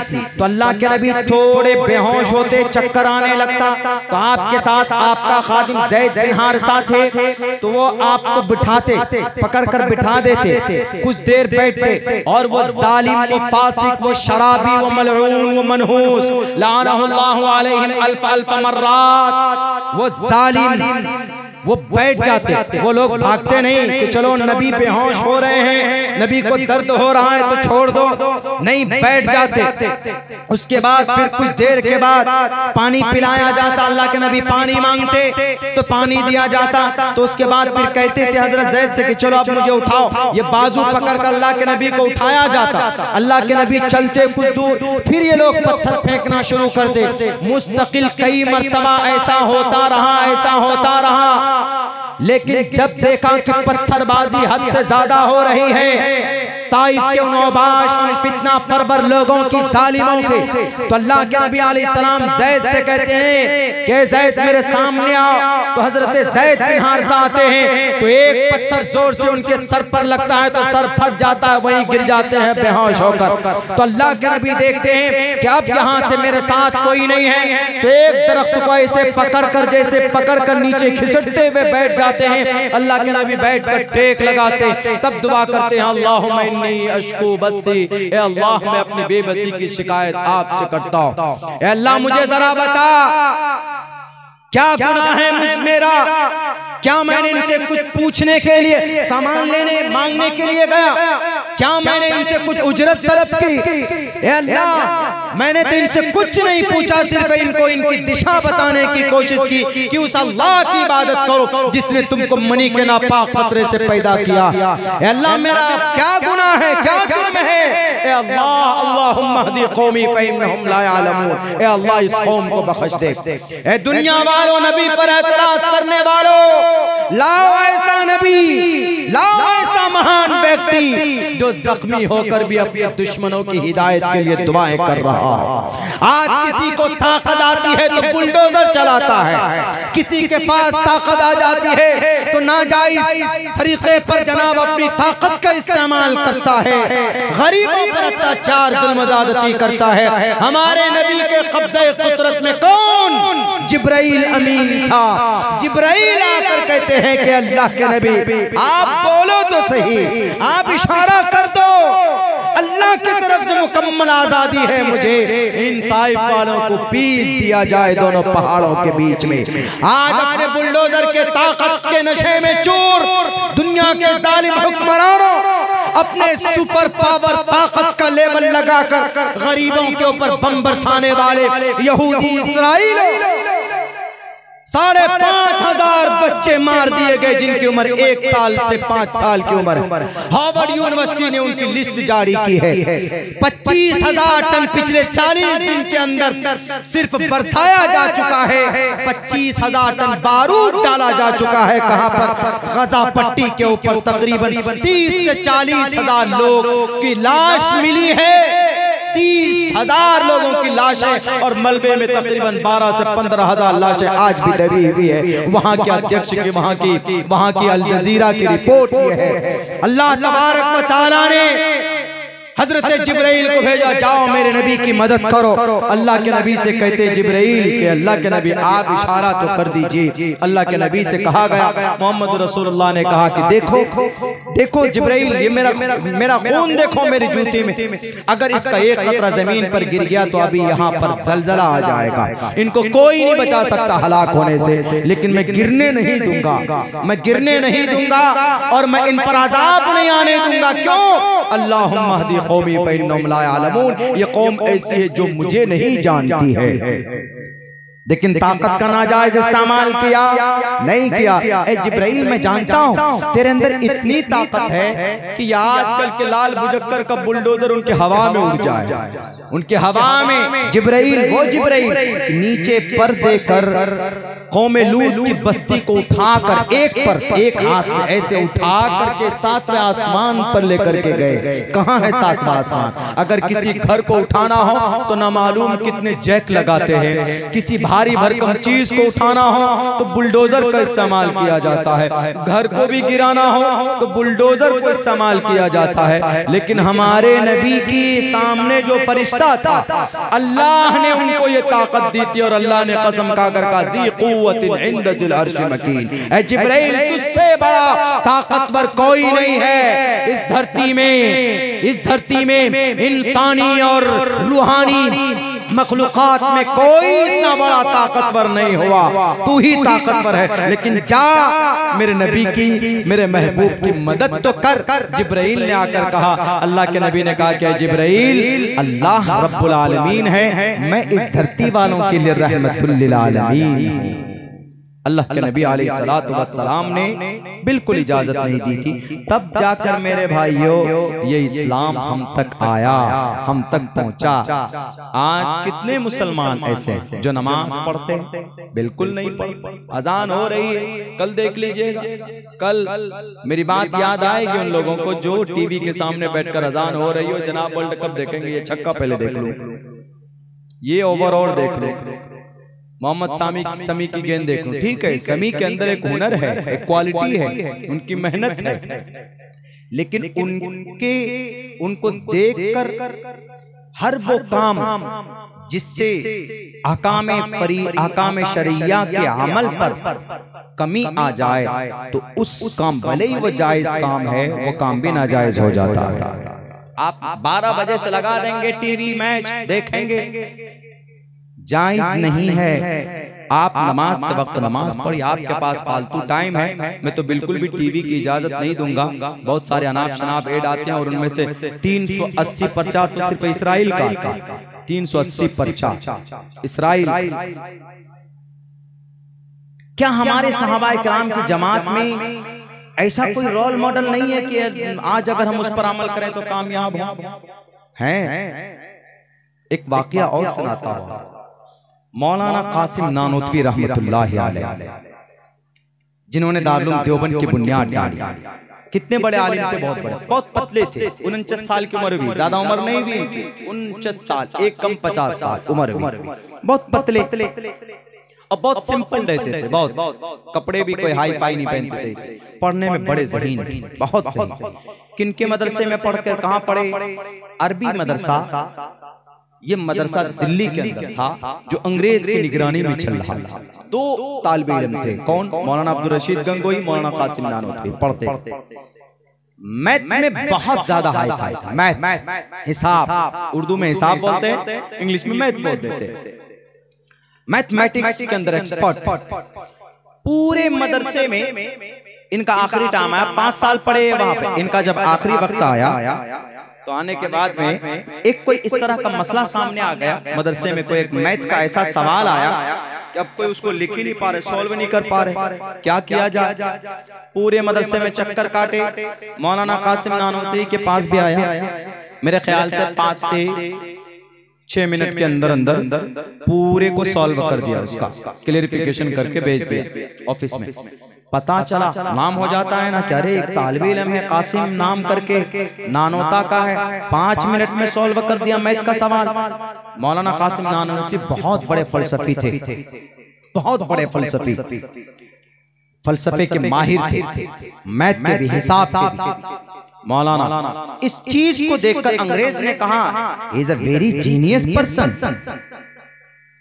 We should to hire them, उन्हें अपने अंदर करना चाहिए, उनको फौरन गिरफ्त में लेना चाहिए। तो अंग्रेज कहता है कि कासिम हमारे यहाँ नौकरी करो। कहाँ? यहाँ कलेक्ट्रेट में नौकरी करो, हमारे यहाँ छोड़ दो पढ़ाई। मौलाना कासिम नानोतवी इतने बड़े आलिम है, दारुल देवबंद से जो भी फारिग होते तो उनको कासिमी बोलते हैं, लेकिन मौलाना कासिम नानोतवी की कोई सर्टिफिकेट नहीं थी कहीं की, ना वो कासमी थे, ना वो मजाहिरी, ना वो नदवी, ना वो हलीमी, ना वो उस्मानी, ना वो गुफरानी, कुछ भी नहीं थे। मौलाना कासिम नानोतवी बोलते हैं कोई, मैं मौलाना अब्दुल्ला सालिम कासमी, मौलाना अखलाक साहब कासमी, मौलाना अब्दुर्रहमान साहब मजाहिरी बोलते हैं, वहां से फारिग होते हैं। तो ये लिया, वो मौलाना कासिम कहीं से उनका वही नहीं था, इसलिए कि उन्होंने कंप्लीट ही नहीं किया था, कोर्स कंप्लीट नहीं किया था। अंग्रेज जब दबाव बना तो मौलाना कासिम भग गए मदरसा छोड़कर, नहीं मैं जालिम अंग्रेज की निगरानी में काम नहीं कर सकता। मौलाना छोड़कर निकल गए थे मदरसा, और एक लेटर लिख करके कहा मौलाना ने कहा कि तुम जिस की बात करते हो, तुम जिस हिसाब किताब की बात करते हो, और तुम जिस रजिस्ट्रार ऑफिस की बात करते हो, तुम जिस फौजी और आर्मी की बात करते हो, ये उमर फारूक रजी अल्लाह ताला अन्हु की विरासत है।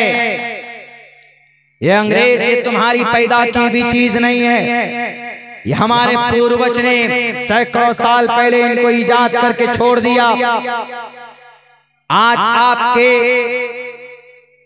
ये जो तहसील है ब्लॉक है, पंचायत है, और ये जो सिस्टम है पूरा डिस्ट्रिक्ट के अंदर क्या है, कलेक्ट्रेट, जहाँ डीएम एसपी जिसको समाहरणालय भी बोलते हैं, जहाँ ये लोग बैठते हैं, ये किन की इजाद की हुई? उमर फारूक रजी अल्लाह ताला अन्हु। इसका नाम पहले उस वक्त में दारुल अमारा रखा गया था, इसलिए कि 22 लाख मुरब्बा मील के इलाके में उमर फारूक रजी अल्लाह ताला अन्हु की हुकूमत थी। सारा काम सिस्टम से करना था, इस्लामी रूल को सामने रखकर उमर फारूक रजी अल्लाह ताला अन्हु ने सबसे पहला काम मस्जिद बनाने के बाद तालीमी मराकिज, तालीम पर काम किया उन्होंने, तालीम पर। आज इस उमर फारूक के इस अमल पर, उमर फारूक की इस तारीख पर यहूदियों ने अमल किया। यहूदियों ने इसको देखकर ऑक्सफोर्ड यूनिवर्सिटी की बुनियाद रखी, हार्वर्ड यूनिवर्सिटी की बुनियाद रखी, कैम्ब्रिज यूनिवर्सिटी की बुनियाद रखी, और जिसकी वजह से आज वो इतने कामयाब हो गए। और जिनको इन सुन्नतों पर अमल करना था, उमर फारूक की सीरत पर अमल करना था, आज वो अरब कंट्री के लोग लाखों करोड़ों रुपए खर्च करके बुर्ज खलीफा बनाने लगे। बुर्ज खलीफा से कौन सी जनरेशन के अंदर तब्दीली आती? बताओ न जरा। अरब के अय्याश हुक्मरानों और पत्थर दिल हुक्मरानों। इसलिए मैं बोल रहा हूँ, अय्याश पैसा होने के बावजूद ये अपनी बेटियों के शादी में, जहेज में सोने की गाड़ी बनाकर अपने दूल्हे को, अपने दामाद को देते हैं, लेकिन वहीं गजा पट्टी में तकरीबन 40-45 लाख लोग भूख से तड़प रहे हैं। रफा बॉर्डर पर जाकर वो वहां पर 20 रुपए की पानी का बोतल भी नहीं पहुंचा सकते। मैं इसलिए अय्याश बोलता हूं इनको, इसलिए पत्थर दिल इसलिए बोलता हूं कि ये मिस्र चाहता तो रफा बॉर्डर खोलकर गजा पट्टी के मुसलमानों की मदद की जा सकती थी, लेकिन 22 हुक्मरान, 22 अरब कंट्री के ये मुसलमान ये जालिम बने हुए हैं, ये खामोश पुतला बने हुए, ये बुत बने बैठे हैं। जैसे ही रिमोट कंट्रोल दबाएगा इसराइल तो ये उछलेंगे, ये कूदेंगे, वरना ये नहीं कह सकते कि इसराइल अगर तुमने गजा पट्टी पर बमबारी बंद नहीं की, वहां के इंसानों पर जुल्म ज़्यादती बंद नहीं की, तो मैं तुम्हारा तेल की सप्लाई रोक दूंगा। कह सकते हैं, कर सकते हैं। तेल के खजानों से अल्लाह ने इन अरब ममालिक को नवाजा है। पेट्रोल, तेल, डीजल, मट्टी का तेल, ये गैसेस, ये कहां पैदा होते? ये अरब कंट्री में पैदा होता, कुवैत में पैदा होता, और जनाब ये कतर में पैदा होता है, सऊदी अरब में पैदा होता है, ईरान के अंदर पैदा होता, इराक के अंदर पैदा होता, लेकिन सबके मुंह सिले हुए, सब जालिम बने बैठे, सब ये बड़े जालिम हैं। इमाम शेखुल इस्लाम मौलाना हुसैन अहमद मदनी ने कहा था कि जालिम से बड़ा जालिम वो होता जो जुल्म को देखकर खामोश बैठा रहता। ये सबसे बड़े जालिम क्या इंसानियत के ऊपर, क्या इंसानों का नरसंहार नहीं है? फिर भी मुसलमान दहशतगर्द कौन से मुस्लिम कंट्री ने या मुस्लिम बादशाह ने या आज की तारीख में किस मुस्लिम मुल्क ने 25 से 25 हजार टन बारूद बरसाया? बताइए जरा। नहीं बता सकते, कोई भी नहीं बता सकते, इसलिए कैसा हुआ ही नहीं। मेरे भाइयों, ये सारी चीजें विरासत है। ये कलेक्ट्रेट ऑफिस जो दिखता है आपको डिस्ट्रिक्ट में, याद रखिएगा उमर फारूक की इजाद। फौजी छावनी, जहाँ आजकल फौजी लोग बसते हैं, छावनी के अंदर उनकी बीवी का, उनकी फैमिली क्वार्टर बनाते हैं। ये निजाम उमर फारूक रजी अल्लाह ताला अन्हु की इजाद किया हुआ है। दिमाग में रखिएगा, आजकल जो बैंक का निजाम है, उस वक्त में बैतुल माल के तौर पर सूद नहीं हुआ करता था। ये मौजूदा जो बैंक का निजाम है, इसके अंदर बहुत खुराफात है, लेकिन बैंक का सिस्टम, इसकी शुरुआत उमर फारूक रजी अल्लाह ताला अन्हु ने की। और तो और जनाब, इनको छोड़िए और करीब में आइए। उमर फारूक रजी अल्लाह ताला अन्हु ने टाउन प्लानिंग मतलब शहर बसाना, मोहल्ला बसाना। आज जैसे हमारे उत्तर प्रदेश में आपके सीएम साहब, चीफ मिनिस्टर साहब गरीबों के लिए क्या फ्लैट बनाते हैं। ये निजाम अगर किसी की इजाद की हुई, ये सिस्टम किसी का इजाद किया हुआ है तो उमर फारूक रज़ी अल्लाह ताला अन्हु का इजाद किया हुआ है। जब MP MLA किसी शहर में पहुंचता है तो कहां रुकता है? सरकारी कौन सी जगह होती है? वो सर्किट हाउस। इस सर्किट हाउस का कॉन्सेप्ट और इसकी शुरुआत दारुल रकीक के नाम से उमर फारूक रज़ी अल्लाह ताला अन्हु ने किया है। दुनिया कहती है कि इस्लाम में कोई मॉडर्नाइज ही नहीं है। अरे बड़े मुहक्किक ने कहा Umar's administration was by characterised by innovation and reform. Umar Farooq ने दुनिया को जो दिया है शायद सुबह क़यामत तक उसका वजूद बाकी रहे। टाउन प्लानिंग, शहरों को बसाना। कूफा, बसरा, फस्ताद, शहर मूसल, 4 से 5 बड़े शहर बसाए कौन? उमर फारूक रज़ी अल्लाह ताला अन्हु ने। उमर मौजूदा अदालत का निजाम किनका? उमर फारूक रज़ी अल्लाह ताला अन्हु का। लेकिन दुनिया कहती है कि मौलाना आपके सहाबा में, आपके नबी में कोई चीज ऐसी है ही नहीं मॉडर्नाइज के एतबार से कि जिस पर हम आज अमल करके तरक्की कर सकें। अरे दुनिया वालों, ये सारी चीजें जितनी भी है ये उमर फारूक रज़ी अल्लाह ताला अन्हु की है, उस्मान गनी रज़ी अल्लाह ताला अन्हु की है, हजरत अली रज़ी अल्लाह ताला अन्हु की है। लेकिन यह है कि इनको दबाने की कोशिश की जा रही। छुपाओ, खत्म करो, हिस्ट्री से निकालो। कितना निकालोगे? अल्लाह तबारक व तआला हर जमाने में किसी न किसी को पैदा कर देता है। तुम निकालोगे वो उठाकर सामने लाकर रखेंगे। हकीकत नहीं छुप सकती, कभी भी नहीं छुप सकती। मेरे ख्याल से कई साल में दौरान बयान में पानी पी रहा हूं। मेरी आदत तो वैसे है नहीं पानी पीने की। तो ये सहाबाए किराम रोल मॉडल हमारे लिए और आपके लिए बड़ी कुर्बानी देकर सहाबाए किराम की इतनी कुर्बानी रही है, तब जाकर ये इस्लाम यहाँ तक पहुँचा। इसीलिए ये आपने जो जलसा बनाया है, ऑर्गेनाइज किया है सहाबाए किराम के नाम पर, उनकी कुर्बानी को याद करके 2-3 काम कर लीजिए इंशाअल्लाह तबारक व तआला। देखिएगा आपकी बस्ती के अंदर तरक्की ना हो तो मुझे कहिएगा।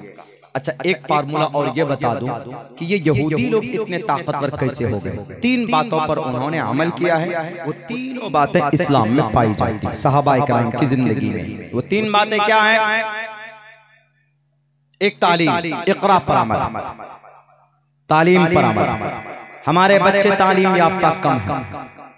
यहाँ पर कुछ बच्चों को अगर मैं खड़ा कर दूं और मैं उनसे कहूं मैं न जाना, जरा बता दो अकीदे के बारे में, अगर मैं उनसे पूछूं, मेरे ख्याल से वो मुकम्मल अकीदा नहीं बता पाएंगे, अपने इस्लाम के बारे में नहीं बता पाएंगे, बुनियाद इस्लाम के बारे में नहीं बता पाएंगे कि भाई इस्लाम की बुनियाद कितनी चीजों पर, नहीं बता पाएंगे।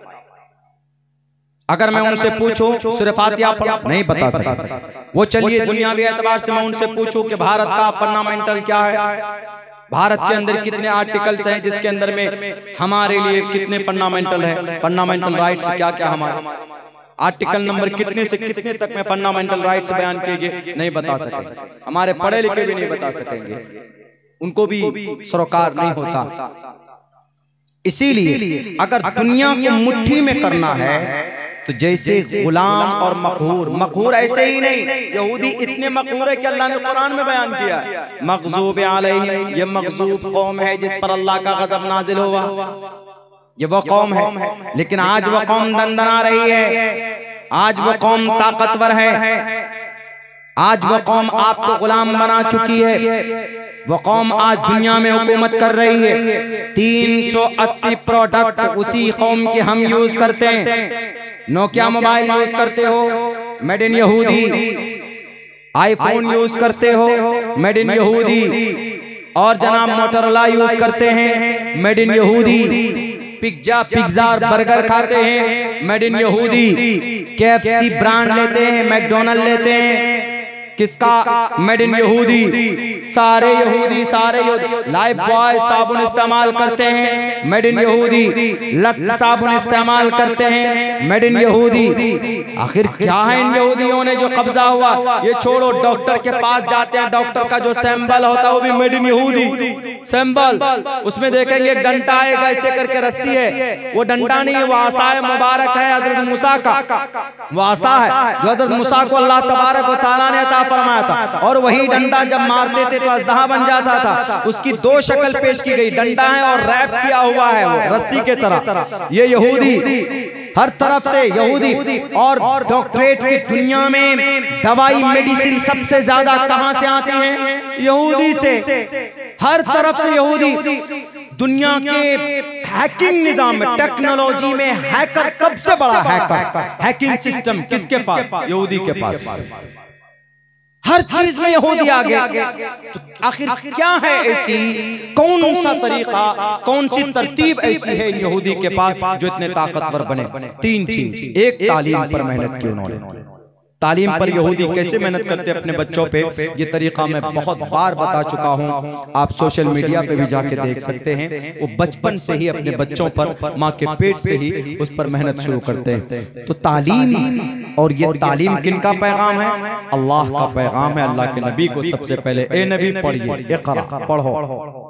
हम अपने बच्चों को नहीं कहते कि बच्चे पढ़ो। माँ की मेहनत होती है बच्चों पर पढ़ने के ऊपर, तो बच्चा पढ़ना शुरू करता। हम लोगों ने कुरान नाजरा पढ़ना सीखा अम्मी के हाथों के मार खा खा कर। जिस दिन नई मगरिब के बाद पढ़ने बैठते थे तो अम्मी खाना बंद कर देती थी कि नहीं, तुमको पढ़ना है और सुनाना है।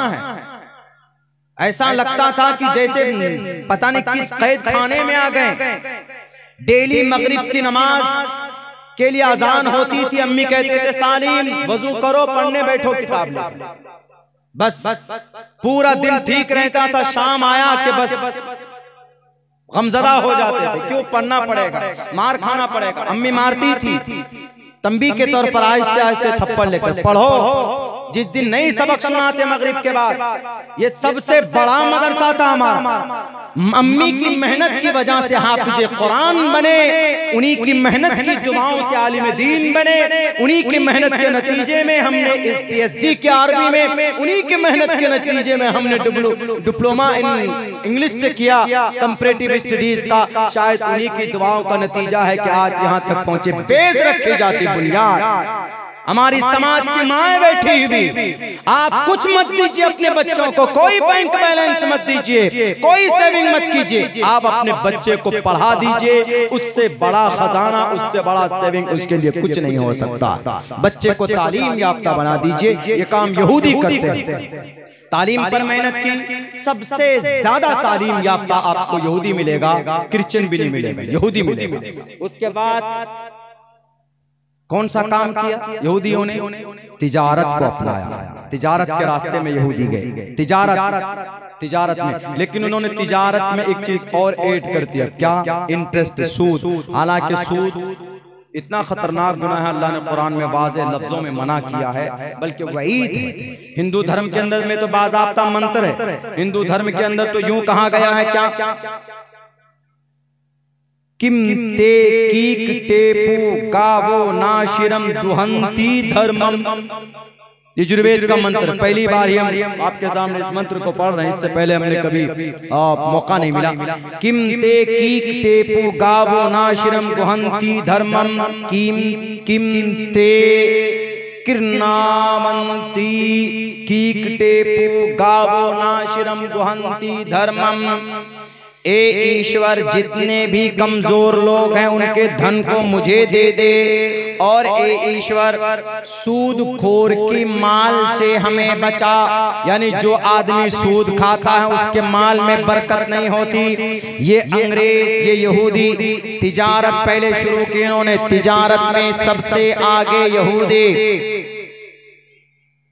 और क्या इस्लाम में तिजारत का कोई कॉन्सेप्ट है? इस्लाम में तिजारत का बहुत बड़ा कॉन्सेप्ट है। उठाइए तारीख, हजरत अबू बकर सिद्दीक रजी अल्लाह ताला अन्हु कपड़े के बड़े ताजिर, उमर फारूक रेशम के बड़े ताजिर, हजरत इमाम अबू हनीफा इमाम आजम रहमतुल्लाहि अलैह कपड़े के बड़े ताजिर। जहाज, बहरी जहाज इनके ऊपर इनके शहर में उतरा करता था। वो तो छोड़िए, अल्लाह के नबी अलैहिस्सलाम 15 साल की उम्र से लेकर बल्कि नबूवत तक नबी पाक अलैहिस्सलाम बड़े ताजिर थे, तिजारत करते थे। और तिजारत कर कर सबसे बेहतर मकाम आप अलैहिस्सलाम ने हासिल किया था अपने माशरे के अंदर। अत्ताजिर अस्सादिक अल अमीन का खिताब तिजारत की वजह से एक यहूदी ने दिया था। अत्ताजिर सदूकुल अमीन मान नबिय्यीन व सिद्दीकीन व शुहदा इला यौमिल क़ियामा। जो ताजिर होगा, ईमानदारी से तिजारत करेगा, झूठ नहीं बोलेगा, बेईमानी नहीं करेगा, उसको अल्लाह तबारक व तआला कल क़यामत में नबियों के साथ उसका हशर होगा।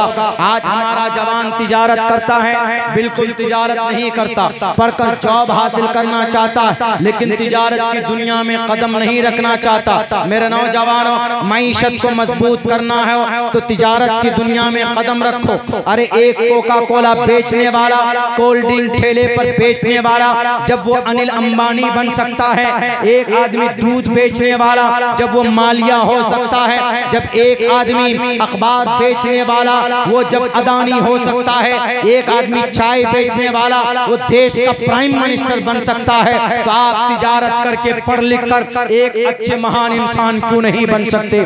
तिजारत कीजिए। तिजारत के लिए लाखों करोड़ों रुपए की प्रॉपर्टी आपके पास नहीं, 50,000 रुपए ही सही, लाख रुपए ही सही, एक पान की दुकान खोलकर बैठ जाओ, एक छोटी सी गुमटी लेकर के बैठ जाओ, वहीं से शुरुआत करो।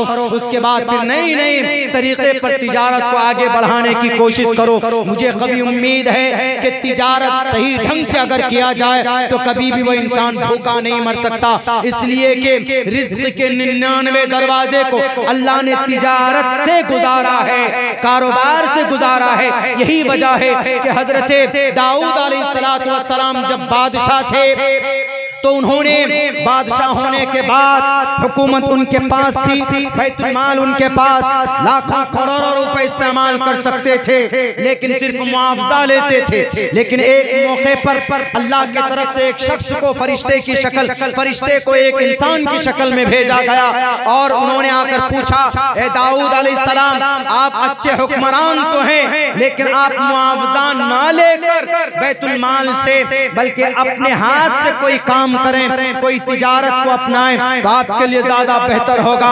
उसी दिन हजरत दाऊद अलैहिस्सलाम सजदे में जाते, अल्लाह से दुआ करते हैं कि अल्लाह मेरे हाथ में इतनी ताकत दे कि मैं तिजारत कर सकूं, मैं कारोबार कर सकूं। अल्लाह ने हजरत दाऊद के हाथ में इतनी ताकत दी कि लोहे को मोम के तरह इस तरह घुमा दिया करते थे। तो उसी दिन से हजरत दाऊद ने ज़िरा बनाने का काम शुरू किया। 6000 दिरहम में ज़िरा बनाकर डेली फरोख्त करते थे। तिजारत अंबिया की सुन्नत, तिजारत सहाबा की सुन्नत, तिजारत ताबीन की सुन्नत, तिजारत तबे ताबीन की सुन्नत। तिजारत करो, तिजारत के जरिए आगे बढ़ोगे। आज यहूदी को सबसे बड़ा पैसा और इनकम जो आता है वो तिजारत से होकर के आता है। वेपन्स वो बेचता है, कॉस्मेटिक का सामान वो बेचता है, कोल्ड ड्रिंक वो बेचता है, हथियार वो सप्लाई करता है और जनाब टेक्नोलॉजी को वो बेचता है। कौन? यहूदी। यही वजह है कि पिछले 75 साल में तालीम को, तिजारत को अपना कर वह आज दुनिया का बादशाह बन चुका।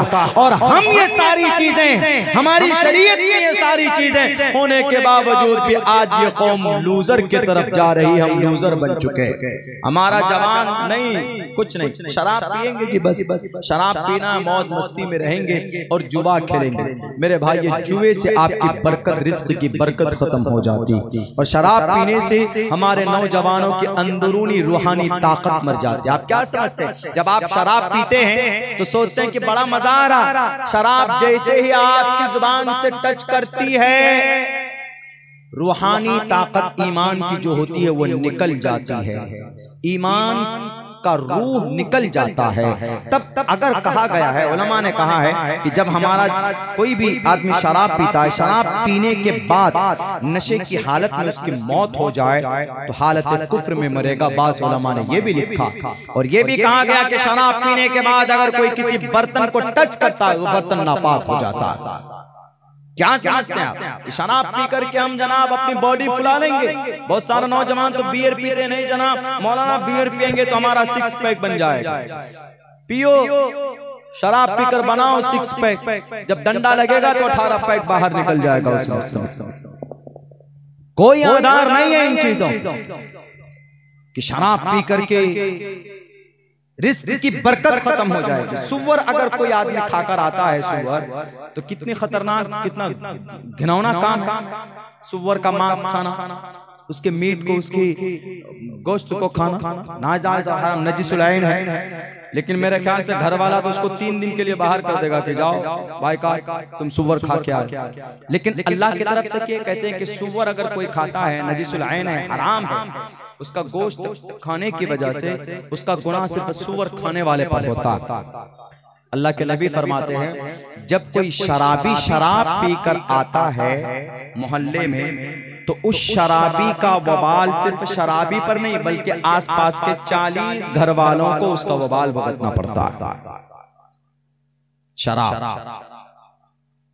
इतना बुरा काम है, इतना गुनाह का काम है मेरे नौजवानों कि आप कोई भी बुराई कर सकते हैं शराब पीने के बाद। माँ को मार सकते हैं, बाप को मार सकते हैं, बीवी को तलाक दे सकते हैं, बहन को उल्टा सीधा कह सकते हैं। सबसे पहले बात तो आप अपना रास्ता ही भूल जाते हैं। शराब देखते हैं, शराबी कभी इधर लुढ़कता है कभी उधर लुढ़कता है। शराबी को 3 रास्ता नजर आता है। पूछेगा कोई शराबी है तो कितना रास्ता नजर आता है तुमको? साइकिल पे बैठता है, जहाँ बैठने की जगह वहाँ पैर रख देगा, जहाँ पैर रखने की जगह वहाँ सर रख देगा।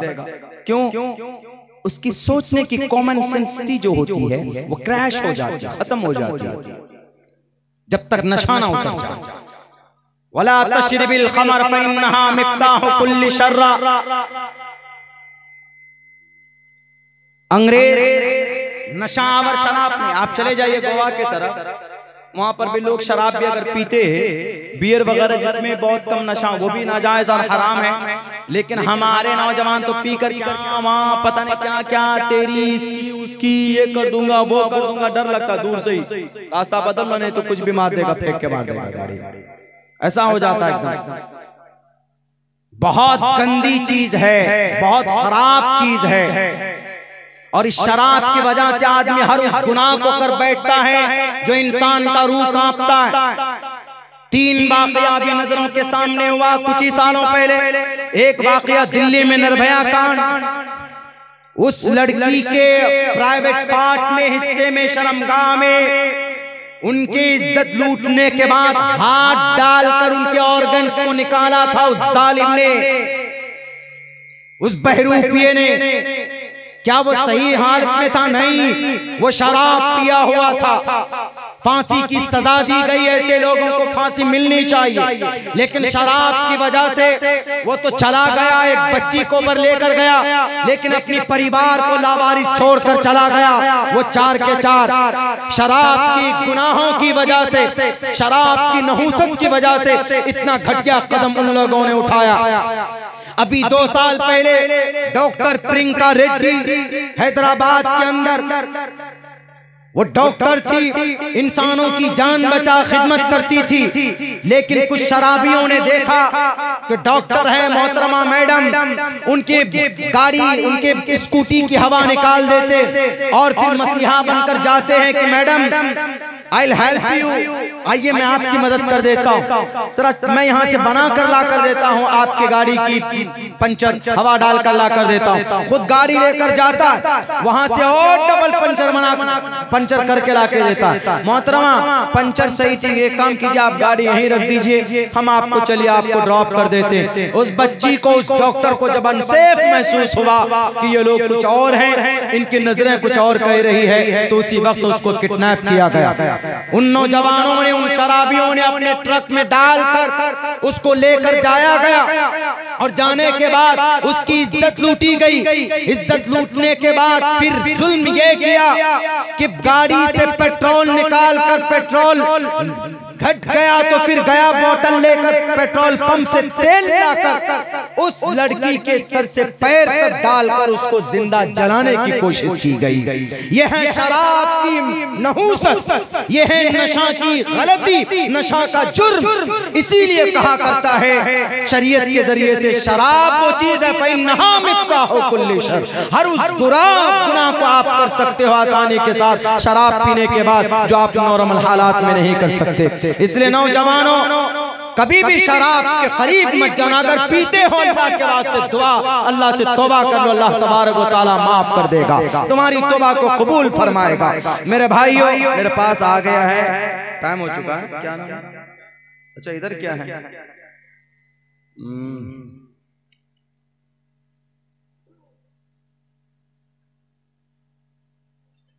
क्या कि some people says bear not. अरे भाई कैसे बात कर रहे हो कि भाई उसके अंदर में अल्कोहल नहीं होता। उसके बाद नीचे क्या लिखा है? Energy drink. अल्कोहल जिसमें भी आ जाए वो चीज हराम हो जाती है। अल्कोहल चाहे परफ्यूम में हो, चाहे शराब में हो, चाहे आप खीर में अल्कोहल डाल दें, खीर जो जायज मशरूबात है उसमें भी अल्कोहल डाल दीजिए। अल्कोहल डालने के बाद, अल्कोहल का मतलब नशा पैदा करने के लिए उसके अंदर वो एक अजीब तरह की ऊंग पैदा करने के लिए डाली जाती है। तो इसीलिए हाँ, अगर अल्कोहल से कोई ड्रिंक पाक है, जैसे मशरूबात में जूस वगैरह पीते हैं, अगर उसमें कोई अल्कोहल नहीं है, बहुत सारी चीजें ऐसी हैं जिसके अंदर होता है वो नाजायज और हराम है। जैसे रेड बुल पीते हैं, शायद उसमें अल्कोहल नहीं है तो उसको पी सकते हैं, लेकिन अगर थम्स अप में भी आप अल्कोहल मिला देंगे तो Thums Up to drink Thums Up it is not allowed. इल्लत किसी भी चीज की अगर निकाल दीजिए तो इल्लत निकल जाए, वहां से उस चीज की वजह से जो हुर्मत, जो फतवा लगता है वो चीज निकल जाए तो वो चीज इस्तेमाल करना ठीक है। दूध में आप डाल दीजिए, शहद में आप शराब डाल दीजिए, अल्कोहल डाल दीजिए। आप शहद कितनी अच्छी चीज, अल्कोहल डाल करके आप पीजिए उसके अंदर में, तो शहद हराम नाजायज। तो इसीलिए अल्कोहल इल्लत है हुर्मत की। तो और कहते हैं कि बियर के अंदर में नहीं है अल्कोहल। कोई बियर ऐसा नहीं है कि मेरी जानकारी में कि हर बियर के अंदर अल्कोहल दिया जाता है।